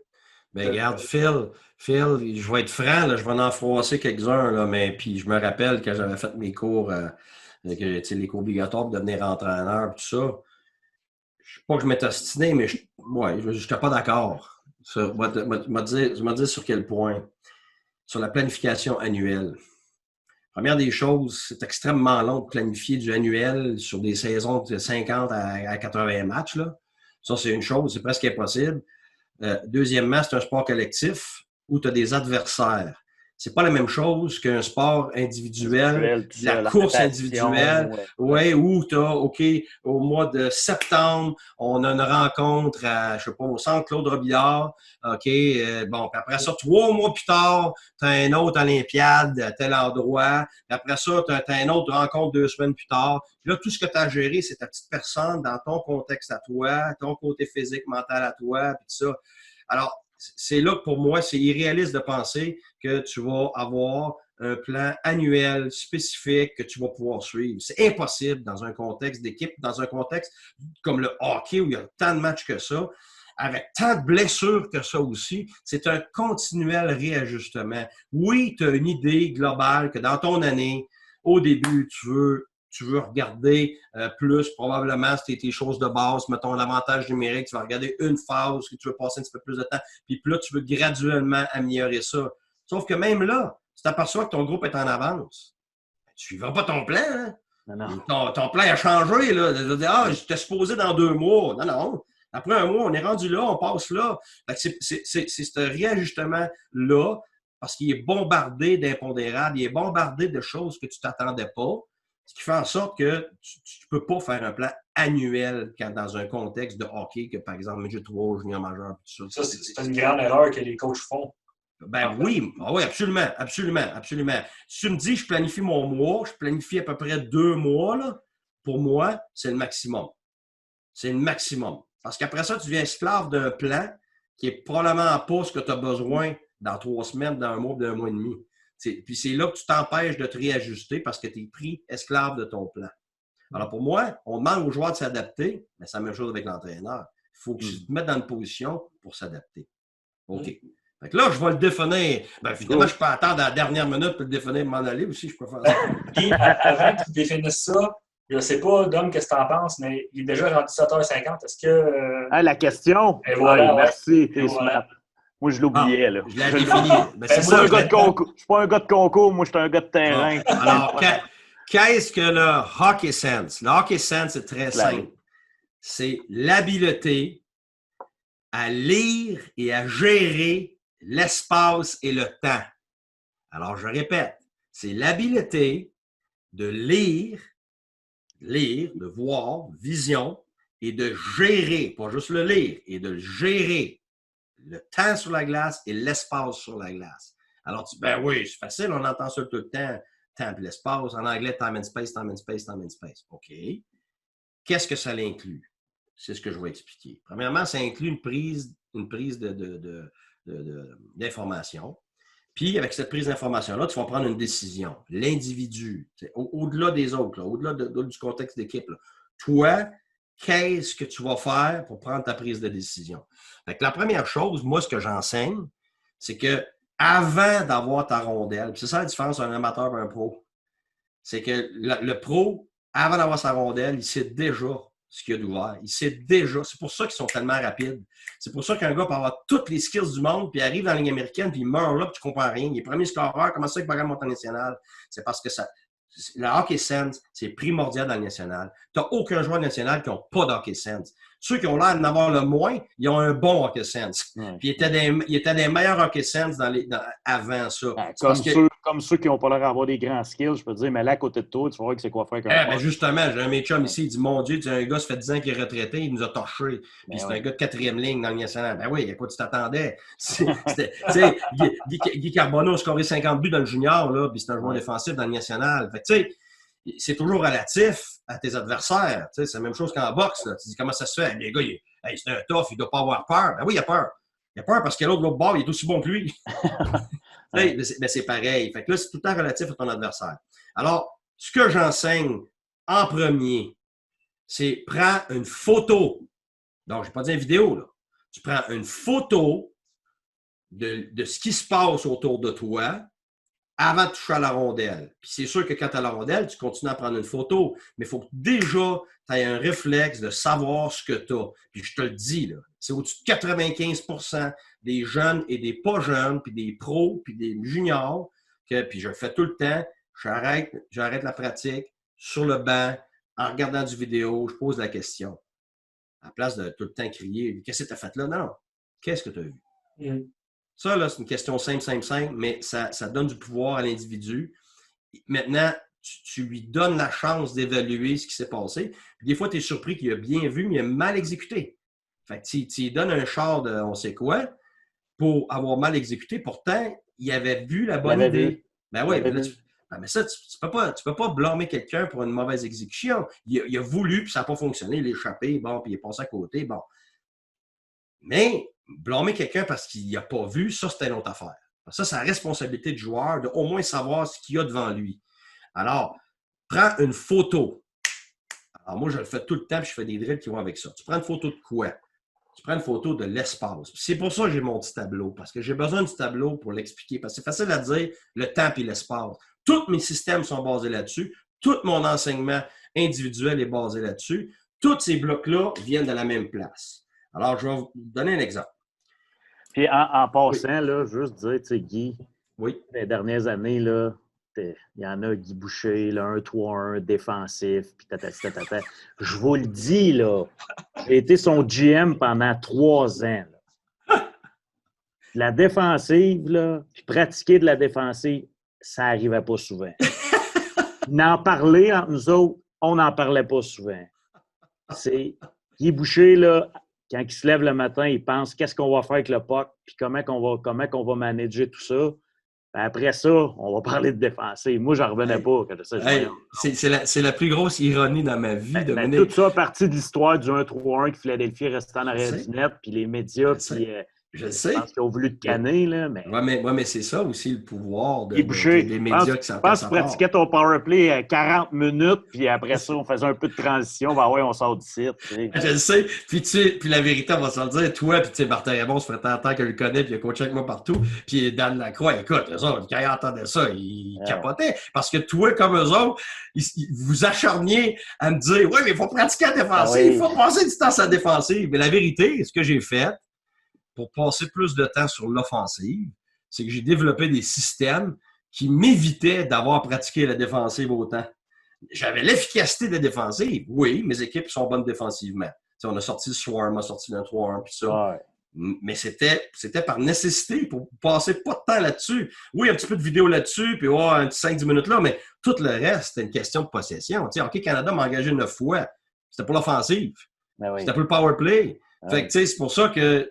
Puis quand je relis des fois des pages, là, je suis tombé là-dessus l'autre jour, je sors des tiroirs, c'est quand j'ai été engagé autant dans la Ligue américaine qu'à Tampa, tu sais, c'était l'innovateur, run and gun, tout le monde à l'offensive, tout ça. Puis là, 2 ans plus tard, je suis le génie défensif. Écoute, il tue tout le monde, il écoute, c'est la plus grosse ironie de ma vie, finalement. Là. Mais je suis content que tu dises ça parce que tu me connais et que tu étais là. Mais oui, je suis obsédé par qu'est-ce qu'on va faire avec la rondelle. Puis ça part tout du hockey sense pour moi. OK? Alors, voici comment on peut le regarder, comment on peut l'enseigner. Je vais vous placer 2 défenseurs. Tu vas demander à un jeune ou un plus vieux, OK, l'espace, il est où pour le porteur de la rondelle? Alors, tu dis, OK, tu es en entrée de zone. Moi, j'y vais en termes pour l'espace, des fois, j'ai des termes comme des portes. Il faut que tu traverses. Sont où les portes? OK. Ben, il y a une porte ici. 1. Tu as une porte ici. 2. Tu as une autre porte ici. 3. Puis parce que les défenseurs, parfois, peuvent être reculés, tu as une porte à 90 degrés ici. Si je fais ça ici, vous êtes tous en mesure de le voir. Alors, tu as cet espace-là ici.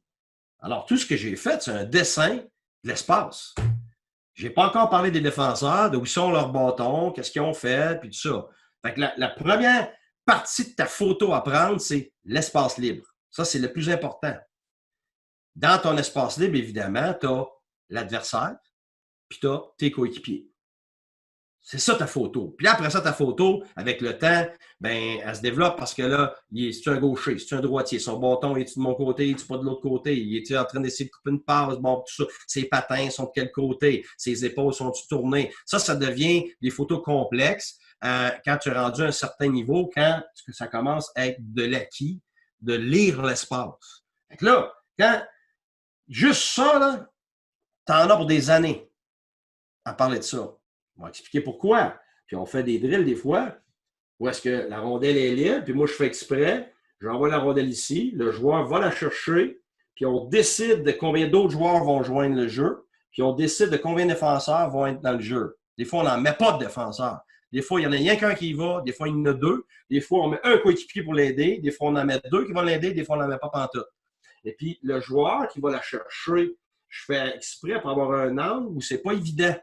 Alors, je l'envoie chercher une rondelle où il doit tourner la tête, se forcer à prendre sa photo en patinant. Donc, sa prise de décision commence déjà parce qu'il a pris sa photo, pas une vidéo là, pendant 2 heures.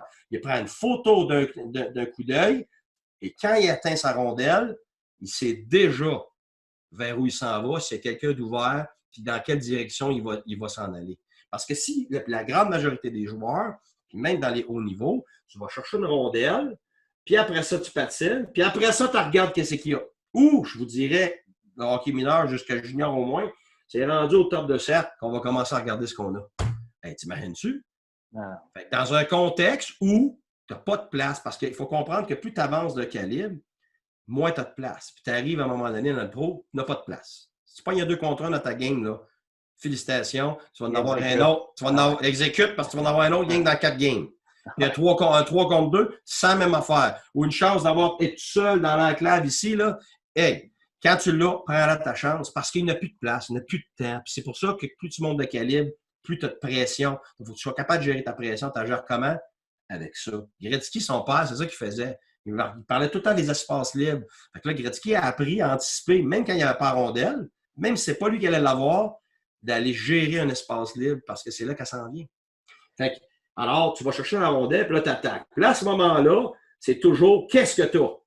Qu'est-ce que tu as? Je peux crier ça dans une pratique 50 000 fois. Qu'est-ce que tu as? Là, à un moment donné, OK, ils m'entendent, puis ils le font juste parce que moi, je suis là. Mais à un moment donné, c'est naturel. Puis à un moment donné, tu peux arrêter le jeu et dire OK, tu as fait tel jeu. Qu'est-ce que tu avais? Ben écoute, je n'étais pas sûr. Je ne savais pas si mon autre était ouvert de l'autre bord. OK, parfait. D'autres fois, tu dis hey, j'avais un 3 contre 2. J'aurais fallu que je coupe. J'avais l'espace, puis j'ai continué, puis je me suis fait squeezer. Puis, fait que là, tu viens de comprendre que lui, il est en train de se développer son hockey sense. Parce que la prochaine fois qu'il va avoir ce type de situation-là, il va à un moment donné faire la bonne décision. Puis quand tu vois le bénéfice de ta décision, ça s'empile. Alors, pour les 6-7 fois qu'il se trompe, à un moment donné, tu es rendu à 30 puis à 35 fois qu'il réussit. Là, après ça, ça passe à un autre niveau, ton hockey sense. Je ne sais pas si tu me suis. C'est pour ça que c'est des habiletés qui s'apprennent. Une fois que tu comprends que c'est de l'espace. Tu sais, moi, ma fille, elle s'en va à Yale, tout ça, puis elle ne flashait pas pendant longtemps. Puis à un moment donné, il y a 2 ans, là, les coachs universitaires, ils la regardaient. Je ne veux pas toujours les recruteurs. Parce que les recruteurs, des fois, Mais il n'y a pas toujours une question de coach non plus. Non, exactement. Exactement. Mais quand le coach, il le voit, là, lui, il le voit. Les coachs de niveau, ils voient ça. Fait que ça sort. Fait que moi, ma fille, c'est ce qui est arrivé à un moment donné. Oh my God, wow. Tous les petits détails. Des petits détails de il est où ton bâton? T'es au-dessus de la rondelle quand t'as pas la rondelle. Elle s'en va jamais sur un joueur. Puis c'est là que je veux en venir. C'est que un des plus gros problèmes qu'on a, c'est que ce joueur ici, quand il attaque, mettons, les deux défenseurs, on ne mettra pas d'autres gars avec lui, OK? Bon, ça y est, je mange des crayons. J'en ai pour Noël, j'en ai pour hier, en plus, tu n'as pas d'adjoint pour t'en donner. Là, Je le sais. J'en mange. C'est Pâques, Noël, j'en reçois tout le temps. Alors, ce joueur-là, il est tout seul. Il a le droit de faire le choix qu'il veut, en autant qu'il va patiner avec vitesse dans un espace libre. Parce que le but, c'est de s'en aller au filet. Alors, ton espace libre, tu peux le choisir ici, absolument. Tu peux le choisir là, absolument, tout seul. Mais le gros problème, c'est qu'on enseigne à nos jeunes, depuis novices, avec leurs skills, les cuillères, puis les flips, puis les scies, puis les entre les pattes, puis ah ouais. Qu'est-ce que tu penses qui arrive? Première affaire qu'ils font, ça, ils ralentissent, puis ils s'en vont direct du défenseur. Alors, va-t'en dans le module. Et bon, alors, ça, là, t'as ça novice, t'as ça bantam, t'as ça midget, t'as ça junior majeur, puis t'as ça dans le pro pareil. C'est la première année que je coach Guy, cette année, dans le 2A. Puis c'est l'affaire la plus flagrante que j'ai vue, en fait, que l'attaquant, ça va directement sur le défenseur. Pour le vrai, directement. C'est au-dessus de 90% du temps. Puis il essaie de deaker, il essaie de faire des feintes, puis sortir ses skills. Ça marche une fois sur 20. Mais est-ce que tu y en veux dans sa table, là? Non, c'est sûr qu'il a pratiqué. Les skills, la patte est 20 fois plus grande que la tactique individuelle. C'est-tu la faute du petit gars? C'est-tu un innocent ou la petite fille? C'est-tu parce qu'ils ne sont pas capables d'apprendre de lire l'espace et d'y aller? Ben non, c'est parce qu'on lui a donné tous les outils pour s'en aller directement sur un défenseur. Alors là, je vais vous donner une petite statistique. Dans les hauts niveaux, il y a quelques années, c'était un Tchèque qui avait fait une étude. Il faudrait que je retrouve ça parce que c'était brillant. Il a fait une étude sur tous les hauts niveaux, sur le pourcentage d'efficacité des déjoues. Donc, les affaires entre les pattes. Ce que tu as dit tantôt, j'ai trouvé ça brillant, Dominique, dans notre vie aujourd'hui, c'est tout sur Internet, sur la télévision, c'est les highlights. Alors, qu'est-ce qu'on voit? On voit Ovechkin, les 3 moves de fou qu'il a fait en 15 ans, là, tu vas y voir 56 fois dans l'année. Wow! Hey, lui, c'est comme son one-timer, tu sais, Stamkos. Ah, c'est un one-timer. Ah ouais, c'est incroyable. Il avait fait 4 buts dans l'année sur ses 60 buts sur son one-timer, c'est pas vrai. Mais on voyait rien que ceux-là. Alors, pourquoi que le jeune, lui, il pense que c'est ça qu'il faut qu'il fasse? Ben, c'est parce que on y enseigne des skills, puis c'est ça qu'il voit à la télévision, puis il va être comme Ovechkin, puis il va être comme Crosby, puis tout ça. Moi, je peux te dire que Crosby, là, t'as pas d'aller déjouer des pattes. Quand il était pogné pour déjouer une patte, entre des pattes, c'est parce qu'il n'y avait pas d'autre choix, puis il essayait de s'en sortir. C'était pas un choix. C'était pas un choix. Non, puis tant mieux s'il y a des skills pour s'en sortir. Ben oui. Bien content. Mais à la base, ces skills, il faut qu'ils servent pour gagner du temps, de l'espace, fabriquer un jeu pour faire avancer le puck. Exactement. Puis le pourcentage, Dominique, du déjoue, là, sais-tu c'était combien? Au niveau Ligue nationale, niveau international, donc les Olympiques, les championnats du monde et tout ça. Et il avait ajouté aussi la Ligue américaine à ce moment-là. Ton pourcentage de déjoue réussi est de 8%. Ça veut dire qu'on enseigne aux jeunes, depuis novice, à aller déjouer du monde pour peut-être, puis là, le 8%, là, ça inclut les super vedettes. Fait que t'imagines-tu le bon joueur normal, lui, là, il est où dans le pourcentage, là? Son 0.01. J'aimerais ça voir dans le 8%. Quelqu'un. J'aimerais ça, Guy, voir dans le 8%, c'était qui le défenseur? Ben, en plus. C'était qui défendait? Parce que d'après moi, il n'avait pas. Puis mon point, là, parce que là, si on en revient, puis les skills, tu sais, j'y crois, là, aux skills, là, puis dans l'application web, il y en a une section, là, une des sphères, là, c'est les skills. Mais juste pour vous dire, moi, le premier skills coach que j'ai connu, je l'ai rencontré à Los Angeles, c'est Darryl Belfry. Darryl Belfry a un gros impact, c'est un gars de Toronto.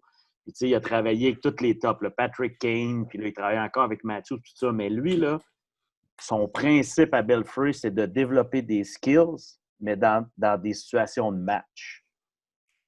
Comment tu vas servir de tes edges pour protéger ton puck, gagner du temps, gagner de l'espace, attaquer l'enclave, faire un tight turn.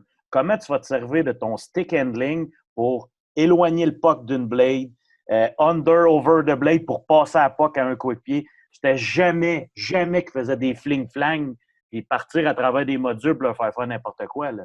C'est, mais regarde, mais Dominique, c'est le top. Darryl Belfort, il ça, googlait ça, là, c'est un top. Mais pourquoi? Dans un contexte comme ça, là, quand on comprend que c'est une question de lire l'espace libre et de le gérer, et finalement, regarde, c'est de l'attaquer. Je voulais en venir là, mais là, je vais me dépêcher. Là. C'est de l'attaquer l'espace libre. Une fois que tu l'as lu et que tu le gères, c'est parce que le but, c'est de l'attaquer ton espace libre et de garder ta vitesse. C'est ça, là. La vitesse fait partie de ce que tu as besoin pour aller scorer. Et dans le hockey sense, là, je me devance, mais j'y vais. C'est qu'ils sont où les filets? Ton filet défend, tu défends où le mieux? C'est de site. C'est où il faut que tu attaques? C'est là. C'est dans le milieu, donc c'est à l'intérieur des points de mise au jeu. Fait que quand tu t'en vas niaiser partout autour, là, puis du cycling, puis d'ici, puis de ça, alors que tu as des espaces libres pour rentrer, c'est pas du hockey sense, ça. Tu as déjà décidé d'avance que tu faisais un autre type de jeu. Pourtant, c'est pas ça qui se présente à toi. Donc, ta lecture n'est pas bonne. Alors, mais tu as une lecture de quoi? Tu dis, hey, lis le jeu! J'ai entendu ça de 1000 fois. Lis le jeu, lis le jeu. Tu vas dire quoi, ça, lis le jeu, matin? Ouais. Lis le jeu. Ouais, mais lis quoi? Lis les espaces libres. Puis après ça, tu vas voir ce que tu as comme adversaire, tu vas voir ce que tu as comme coéquipier pour gérer ça. Fait que là, si je continue là-dedans, c'est que ce joueur-là, qui a 8% qui s'en va déjouer, ce gars-là, là, tu es rendu junior majeur, toi, comme coach, puis tu sais ce que ça prend pour jouer en haut, puis tu es coach en Ligue américaine, comme j'ai été, puis tu es coach en Ligue nationale, tu passes la moitié de ton temps à casser ces habitudes-là qui ont gagné pendant 15 ans dans l'hockey mineur. Puis là, après ça, tu te demandes comment ça se fait que le gars n'a pas réussi à passer au prochain niveau. C'est parce qu'il n'y a pas d'hockey sense. Ah non, ben non. Il n'y a pas d'hockey sense. Pas ça, c'est le coach, il l'aime pas. C'est ça. Le coach, il n'a pas parlé. Mais le coach, il n'a pas parlé. C'est parce que le coach n'a pas parlé. Le coach, il l'aime pas. Ça fait 25 fois qu'il dit d'arrêter, de ralentir, d'aller sur le défenseur et créer des revirements.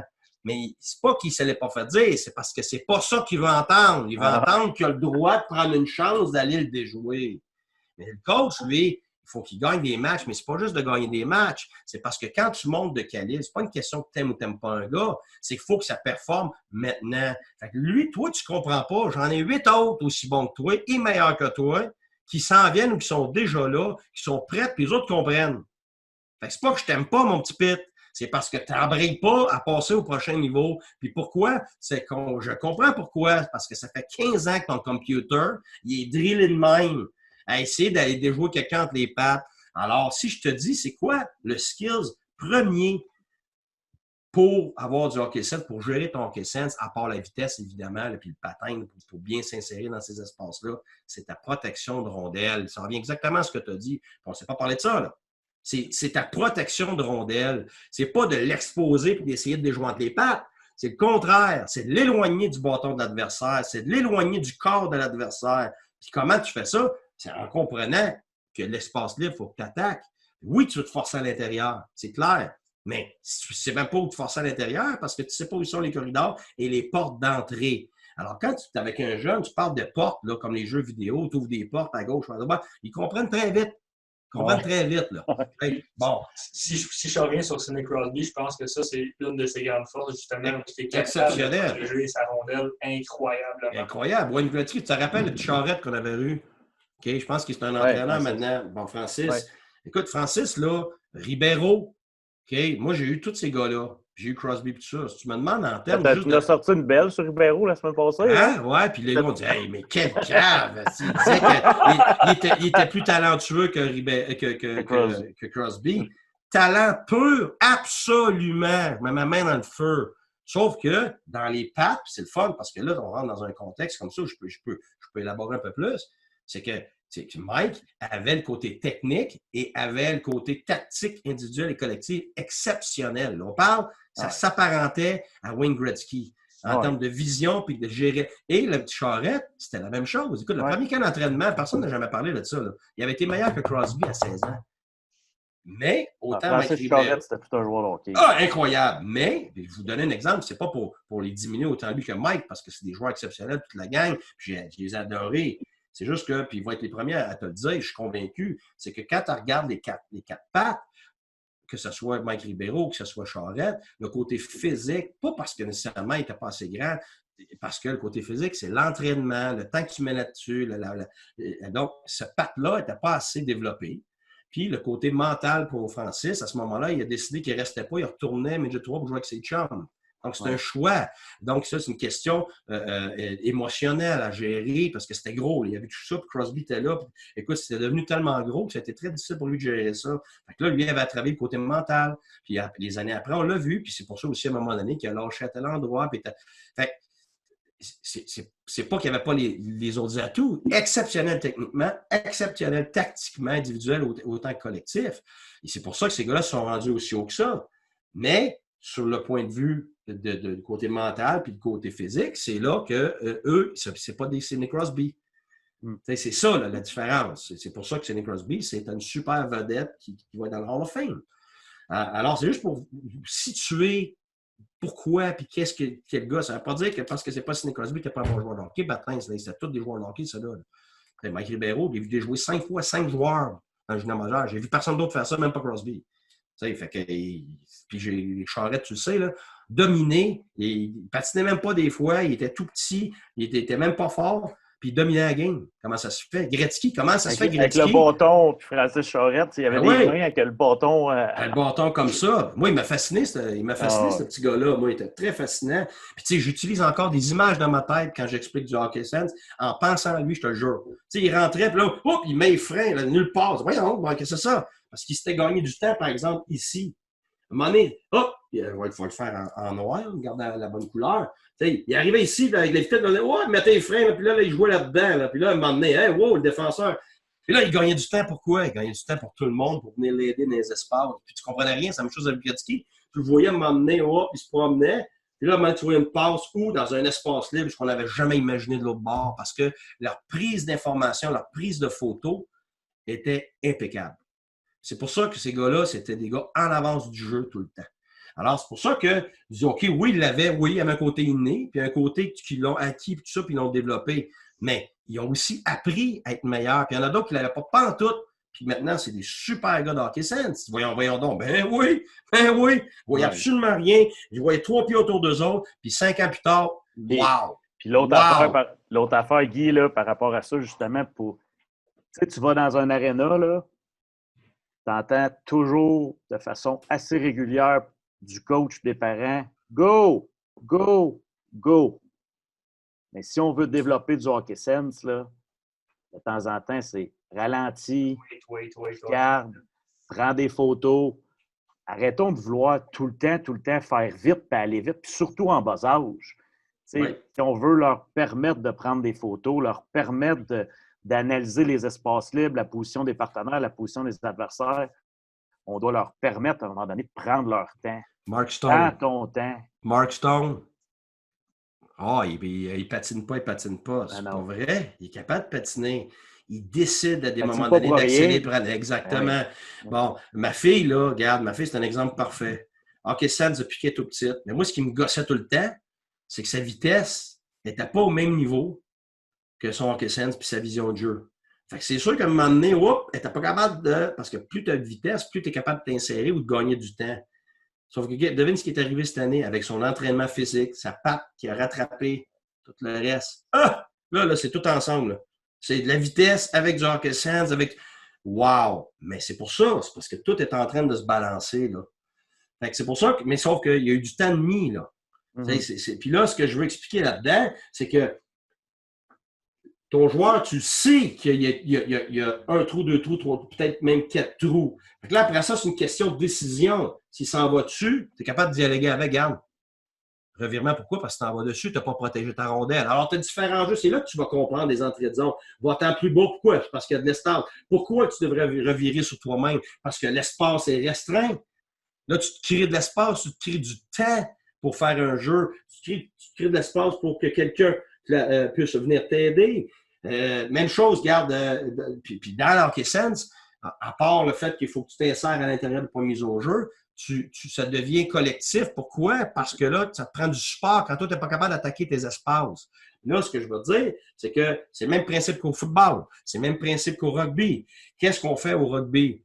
on s'insère dans le trou. Moi, au début, je ne comprenais pas ça. J'avais été demandé ça, mon gars de rugby à McGill au coach. Moi, tu vas m'expliquer ça. Il y a un tas, là. Tout le monde sait que la balle est là. Tout le monde est placé en ligne jusqu'au bout du terrain. L'autre bord, c'est pareil. Tu sais que ça sort. Tu sais que ça s'en va au prochain. Lui, il court, puis il la donne à l'autre jusqu'à temps. Il dit, comment ça se fait que tu vas arrêter ça? Ben, il dit, c'est bien simple. Il dit, regarde, il y en a un qui s'en va dans l'espace. On va te mettre au hockey. Alors, lui, il va vouloir challenger défensivement ton espace. Alors, il te l'enlève. Mais parce que tu t'es tassé, qu'est-ce que tu viens de créer? Un espace encore plus grand que l'espace qu'il y avait avant. Alors, cet espace-là est rempli par qui? Par ton support. Et ça fait partie du hockey sense. Le gars qui n'a pas la rondelle. De lire l'espace maintenant qui est créé, d'aller aider. C'est pour ça que je dis toujours 5 feet, c'est 5 pieds. 10 pieds, c'est pas du support, ça. 10 pieds, t'es dans le milieu de la glace, tu fais face à l'autre défenseur. C'est pour ça, le middle drive, moi, j'aime pas ça. Va supporter, s'il n'y a pas besoin d'aide, tire au filet après. Pas de middle drive. Ouais, middle drive. Ben ouais, middle drive. Si je fais arrêter ici, ton middle drive, il sert à quoi? Il sert absolument à rien. Fait que tu vas l'aider. Là, tu vois qu'il y a de l'espace. Parfait. Tu t'en vas au filet après. C'est correct parce que là, il y a le temps de réagir. Mais s'il n'y a pas le temps, puis le défenseur l'arrête, ben, il fait un petit side pass, un side support pass. Qu'est-ce que ça devient tout d'un coup?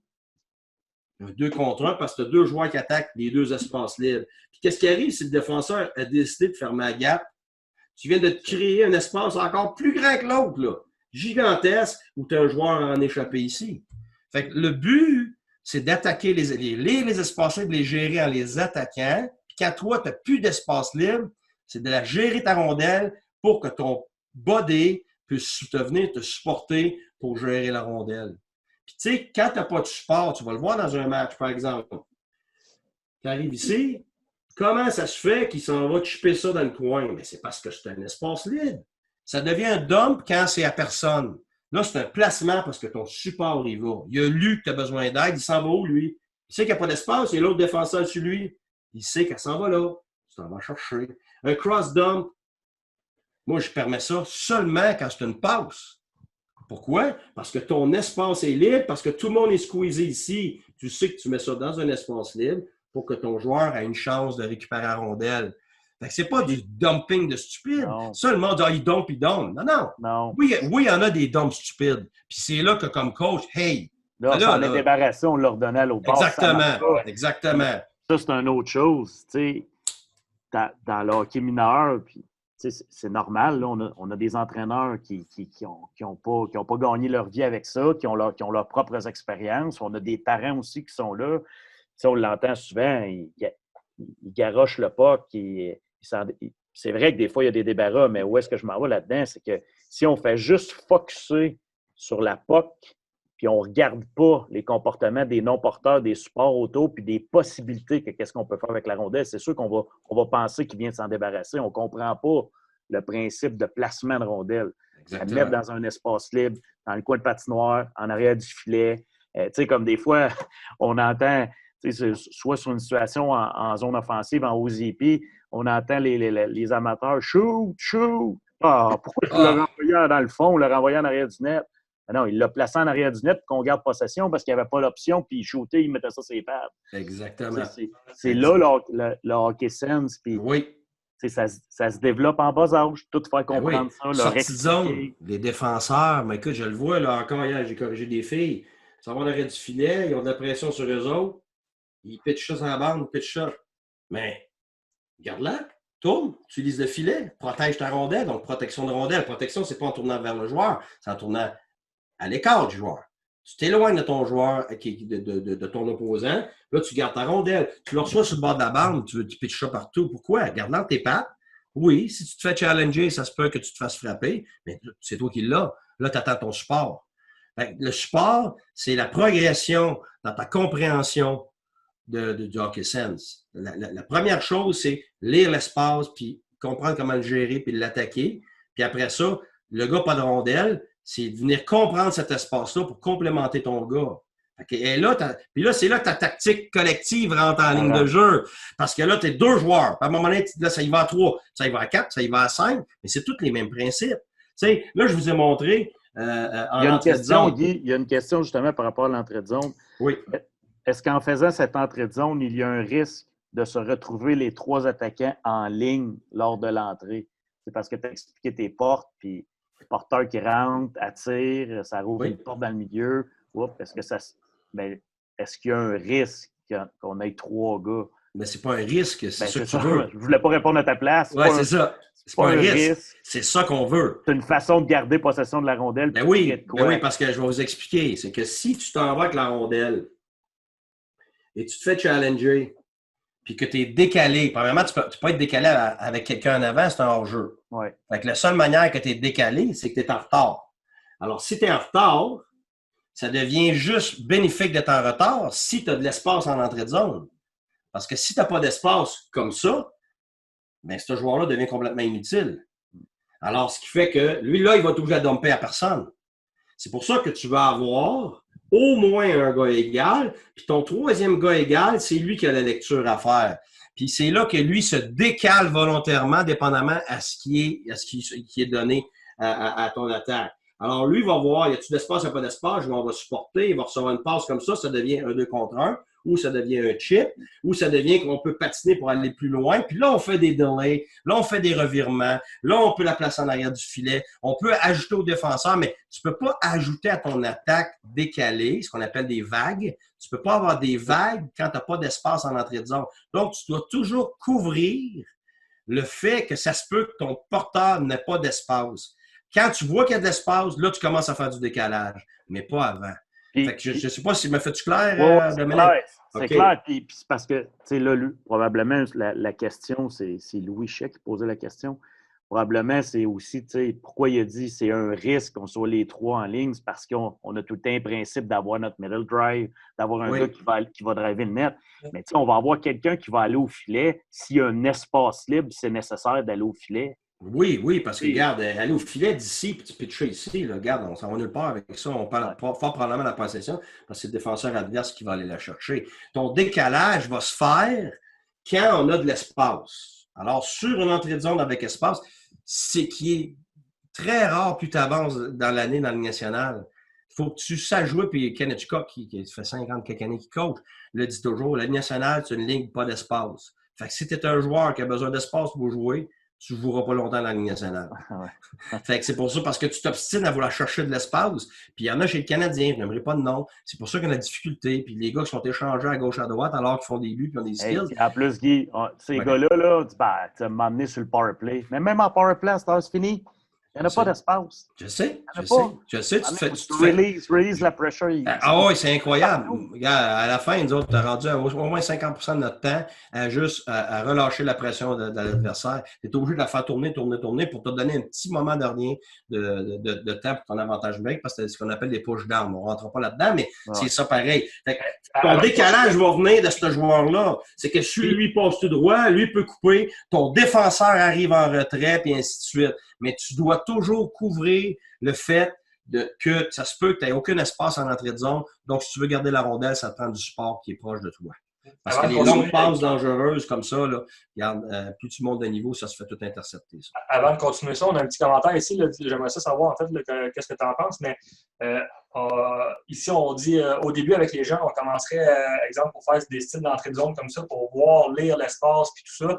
Commencer avec, au lieu d'une rondelle, que souvent, peut-être, niveau habileté, ils ont plus de difficulté à contrôler la rondelle puis avoir la tête haute.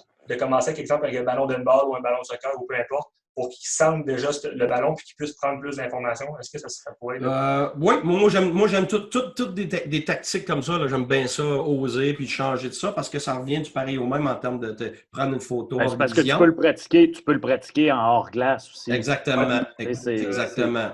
C'est ça, moi, ce que j'aime faire avec les tout jeunes, c'est que je vois en progressant, j'utilise des cônes.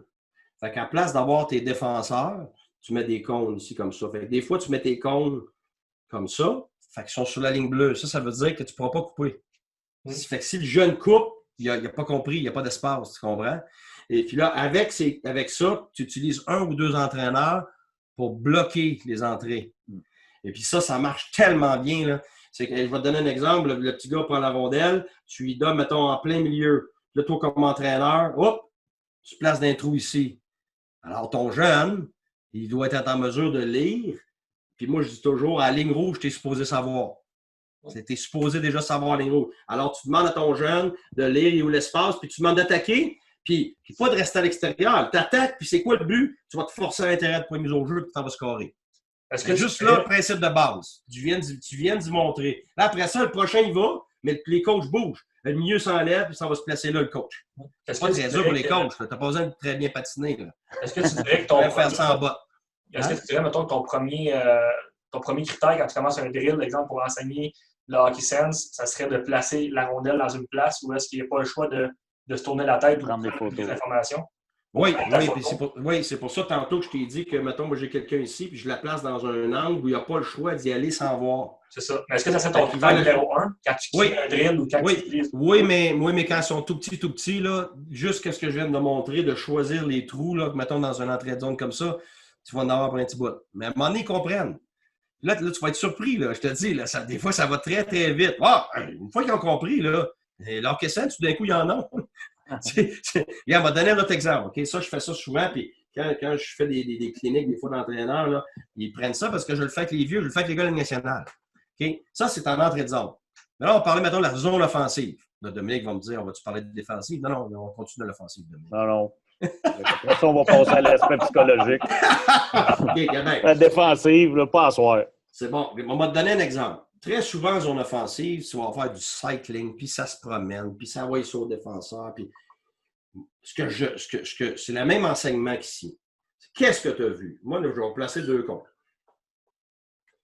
J'ai fait partie d'ici, puis je leur dis qu'ils sont obligés de faire une protection de rondelle à l'extérieur pour se protéger contre les adversaires. Les adversaires, c'est les comptes. Donc, c'est dans une zone offensive pour ce gars-là ici. Puis pour eux, les comptes, c'est la zone défensive. Et j'utilise l'entraîneur. Des fois un coach, des fois 2. Parce que c'est pas loin, souvent, tu es capable bien qu'avec un. Alors, tu lui demandes, n'importe où là, entre la hash mark et le filet, de faire un virage brusque, puis après ça, il voit ce qu'il y a. Fait que là, c'est là, comme coach, là, tu t'en vas bloquer les entrées, bloquer les espaces libres. Tu tournes comme ça. Oh! Après ça, moi, je suis ici. Là, il ne peut pas s'insérer. Là, il peut aller ici. Ça, c'est un espace. Ça, c'est un espace. Ça, c'est un espace. Il n'a pas le droit d'aller au bord du filet. Et pourquoi je dis ça? C'est parce que souvent, on va monter la bande alors qu'on n'a pas besoin, puis on va s'en aller en arrière du filet alors qu'on n'a pas besoin. On a des espaces libres, soit pour rentrer nous-mêmes à l'intérieur ou faire une passe à travers l'espace libre. Parce que là, je peux rentrer dans les passes, mais c'est la même chose. Là. Tu crées un corridor de passe. Tu t'insères la rondelle dans l'espace libre. C'est la même chose que toi-même t'insérer. Alors ça, ici, là, moi, j'adore ça. Parce que tout ça, là, tu pratiques tes mains, ta tête haute. Qu'est-ce que t'as? Qu'est-ce que t'as? Puis là, tu peux faire ça, là, tu peux niaiser pendant 30 secondes de temps. C'est ce que je te disais sur Belfray.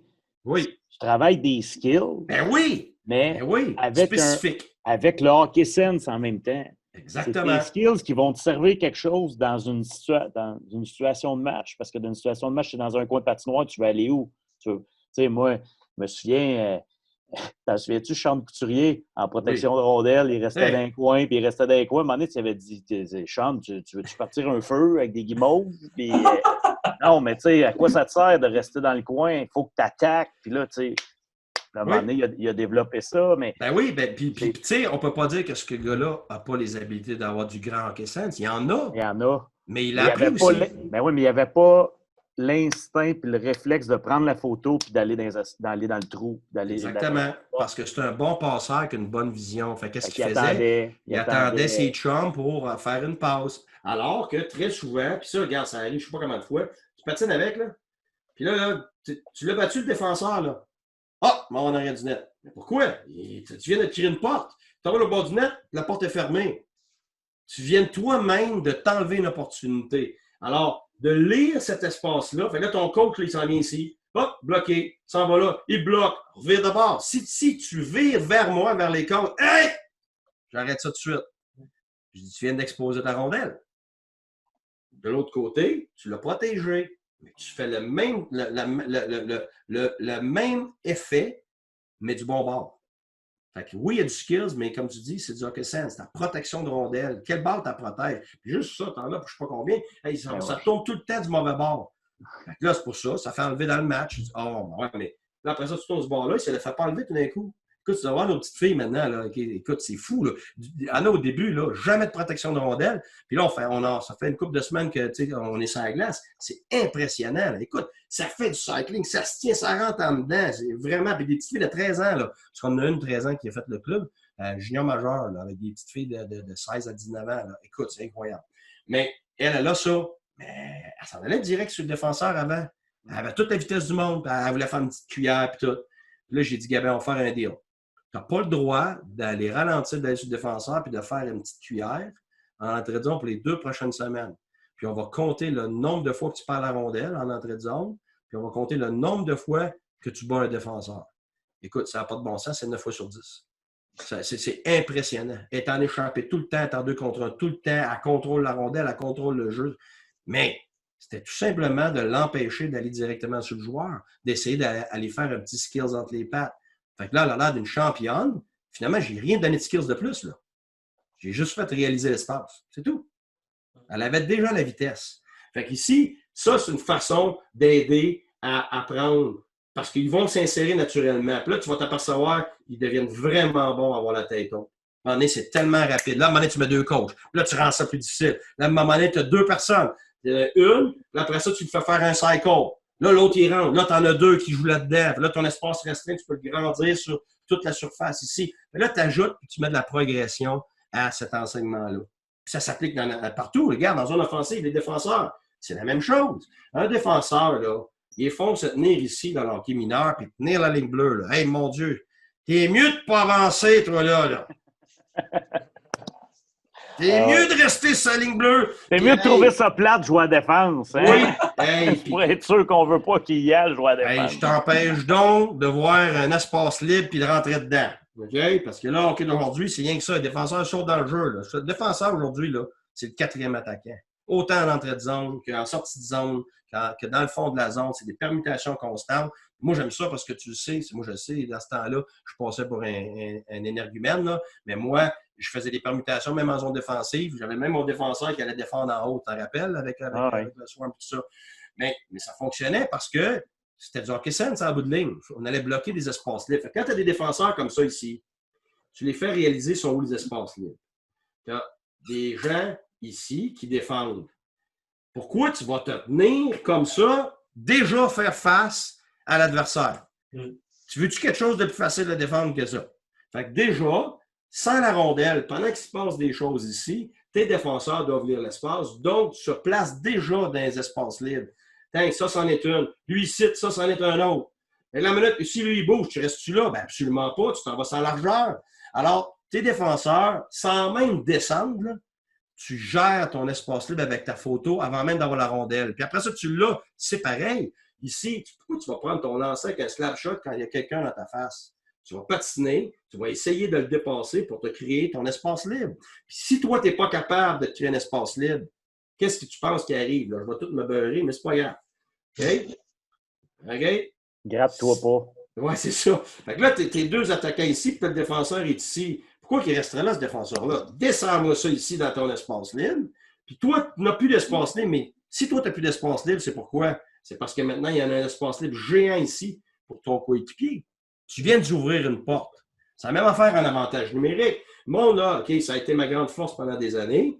Puis, ouais, c'est en passant, ma femme a dit qu'elle me divorce si la prochaine fois que je coach puis je ne prends pas soin du power play puis je le donne à d'autres que moi. OK? Parce qu'elle entend parler, puis après ça, ça me chicote, puis j'ai le goût de m'en occuper. Moi, je ne run pas de pattern en avantage numérique. Je run de la tactique individuelle qui me fait mon collectif. C'est ça. Pourquoi? Les règles de fonctionnement. Exact. Alors, je peux mettre n'importe qui, ils comprennent ce qu'ils ont à faire. Ça, il y a une boîte. Aujourd'hui, là, la boîte, là, c'est un diamond, puis ça bouge, puis c'est un push-down, puis tout ça. Je ne rentrerai pas dans tous les détails, là, mais je vais vous faire la base. Quand tu regardes ça, tu dis, OK, on est en avantage numérique contre ça. Je vais vous changer de couleur. Je suis daltonien, là, mais je vais faire semblant que je sais quelle couleur est quelle couleur. OK? Tu as combien de portes? T'en as 1, t'en as 2, t'en as 3, t'en as 4, t'en as 5, puis tu peux même compter ça comme une porte, mais c'est un espace libre. Tu as 6 espaces libres à attaquer. Fait que pourquoi que tu vas rester à l'extérieur des points de mise au jeu, à faire le tour, puis du cycling, puis ici, pour attirer du monde finalement qui ne viennent pas.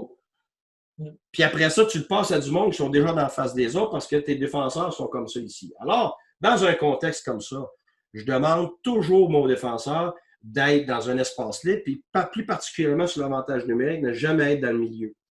Jamais dans le milieu, ben oui. Parce que dans le milieu, c'est sûr que ça va être couvert. Pourquoi? Comme ça. Tu vas un diamond, tu vas être dans le milieu. Décale-toi entre le milieu et ton point de mise au jeu. Ah, là, c'est tough à défendre. Pourquoi? Parce que si toi, tu décides de te tasser, regarde le trou béant que tu viens de créer pour tes joueurs de côté pour s'insérer. Alors, c'est toujours une question de position. C'est plus vers les poteaux. Ben oui, exactement. Plus vers les poteaux. Ben oui. Fait qu'alors, maintenant, je te donne ce contexte-là ici. Tu vas demander à un défenseur, soit qu'il est déjà ici, quand il le reçoit, tu as un lancer frappé. Oui, tu peux. Comme tu as dit tantôt, le monde écrit lance, lance. Ben oui, mais si on a le titre et le reçoit, tu ne lanceras pas à travers le gars-là. Là. C'est complètement imbécile. Fait que là, tu demandes à ce joueur-là, s'il la reçoit, d'aller prendre l'espace avec le plus de rapidité possible, le plus de mobilité possible. Alors là, lui a un choix. Il le suit. Et s'il le suit mal, tu le lancer ou la passe. S'il le suit bien, tu veux même dépasser le milieu. Pourquoi? Parce qu'en dépassant le milieu, lui aussi, il dépasse le milieu. Là, ton joueur, à la place de rester ici dans le parking, là, comme on fait tout le temps, là, hein, à l'extérieur du point de mise au jeu, hein, on va cycler, là, puis on va attirer personne pendant un bon 2 minutes. C'est les points de mise au jeu qui comptent. Alors, tu veux t'insérer à l'intérieur. Tu veux déjà être là. Ça veut dire, quand lui, il straddle la bleue, ton joueur est déjà rendu à la largeur du point de mise au jeu. Quand il le reçoit, il est déjà une menace immédiate. Lui, il panique, il fait quoi? Ah shit! Il va faire ça. Fait que s'il fait ça, qu'est-ce que tu penses qui arrive? Ton joueur en bas, il y a un océan pour rentrer au filet. Alors, c'est le même principe qu'en entrée de zone tantôt. Tu as des portes, tu les prends, quand ils se ferment, tu ouvres une porte pour un autre. Mais l'autre, il faut qu'il s'insère dans la porte. Alors, ton hockey scène, c'est pas juste pour le porteur de la rondelle. Il est pour lui aussi, qui est le non-porteur. Hey, il slide. Je ne resterai pas dans le parking, moi, là. Je m'en vais rentrer à l'intérieur. Quand il va me donner, c'est une courte passe. Donc, j'ai tout le temps après ça de m'insérer dans cet espace libre-là. Là, c'est-tu libre? Oui, j'ai un lancé, je lance. Si c'est pas libre, je le donne à quelqu'un d'autre qui s'est créé un espace libre. Ça, c'est pas un pattern. Ça, tu as juste à runner ça là, sans pattern. Tu vas voir que les joueurs, quand ils comprennent ça, sont en mode attaque, sont en mode menace immédiate tout le temps. Puis c'est la même chose. Ton attaque massive, là, hein, avec ça, là, le umbrella, j'appelle ça l'umbrella pas de pluie. Okay? Le parapluie pas de pluie. Il n'y a pas de pluie, mais tu sors ton parapluie pareil. OK? Bon. Fait que là, c'est pratique. Ben oui, regarde où ils sont tout le monde. Fait que là, tu dis, on est en avantage numérique. OK? Là, je vais te placer les joueurs qui défendent. On joue 3 contre 3.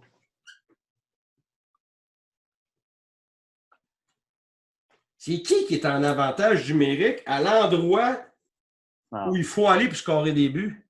C'est-tu le désavantage numérique ou c'est l'avantage numérique? C'est ça. Mais ça, c'est du hockey sense. Pourquoi c'est du hockey sense? C'est parce que l'espace que tu dois attaquer, il est là. Il est là, il est là, il est là, il est là. Il n'est pas ici, là. Là, on t'en va faire du camping dans le bois, là.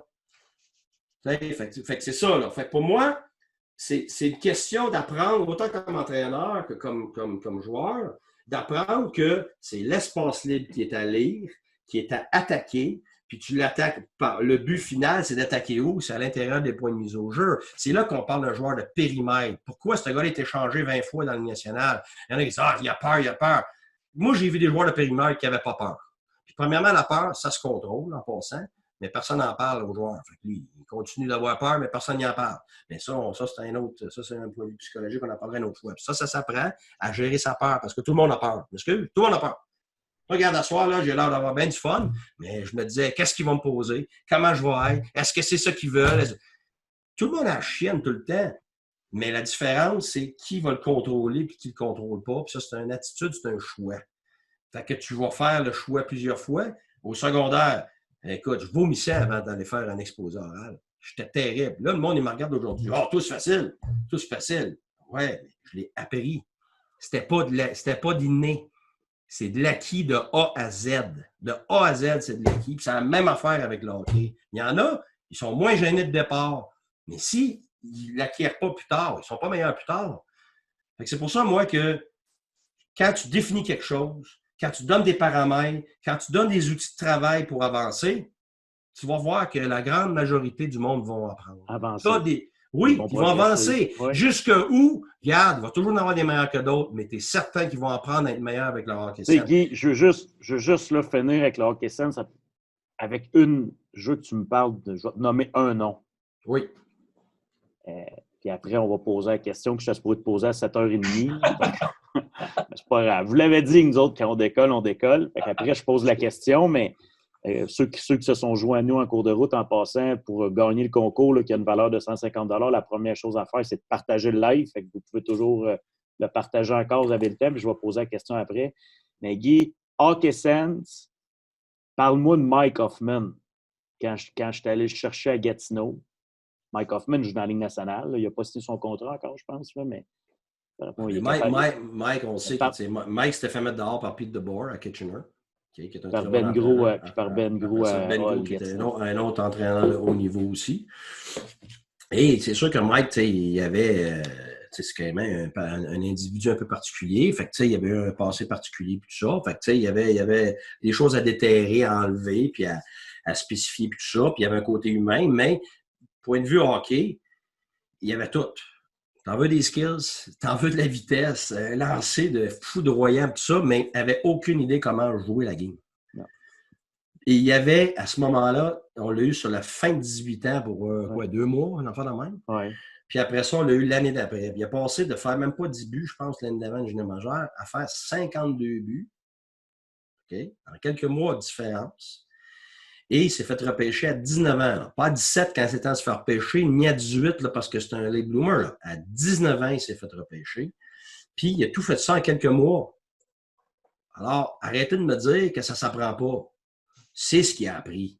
Il a appris à gérer le temps et l'espace, puis à le comprendre, puis quoi faire avec ses outils. Puis moi, je vais donner un exemple parce que Mike versus le hockey sense, les espaces libres, puis les prises de décision, puis comprendre la game. Je vous le dis, là, Guy, puis tout le coaching staff, André Ruel, Fred Mallette, Danny Brooks, ils ont travaillé avec extrêmement fort parce que moi, je me souviens, je regardais une game, on jouait à Chicoutimi, Mike, il jouait sur le power play. C'était lui qui transportait à POC sur le breakout, puis lui était capable. Là. On essayait un, puis on essayait un autre, puis on se fait pas checker, ça donne un échappé, puis il back-checkait même pas. C'est pas, c'était comme, lui, il jouait comme sur un lac. Oui, c'est ça. Mais je vous dis, Guy l'a dit, là, couple de mois, sa game est devenue une vraie game de hockey avec de l'efficacité, il s'est mis à produire, puis on aurait jamais, la façon qu'il jouait, c'était impossible qu'il atteigne la Ligue nationale. Impossible. C'était impossible. Puis Pete DeBoer puis Ben Gros, pour leur avoir parlé, eux autres, ils ont perdu patience avec. C'est ça. Ils essayaient d'une manière, puis ils ont perdu patience. Mais c'est à force de travailler en équipe, puis d'apporter des principes différents. Puis lui, il a décidé de s'investir à un moment donné. Quand il a senti que c'était investi. Mais il n'y a personne qui va me dire que le hockey sense, ça ne se développe pas, puis ça ne s'apprend pas, puis ça ne s'enseigne pas. Quand je pense à Mike Hoffman, là, je vois de où ce qui est parti puis où ce qui est rendu.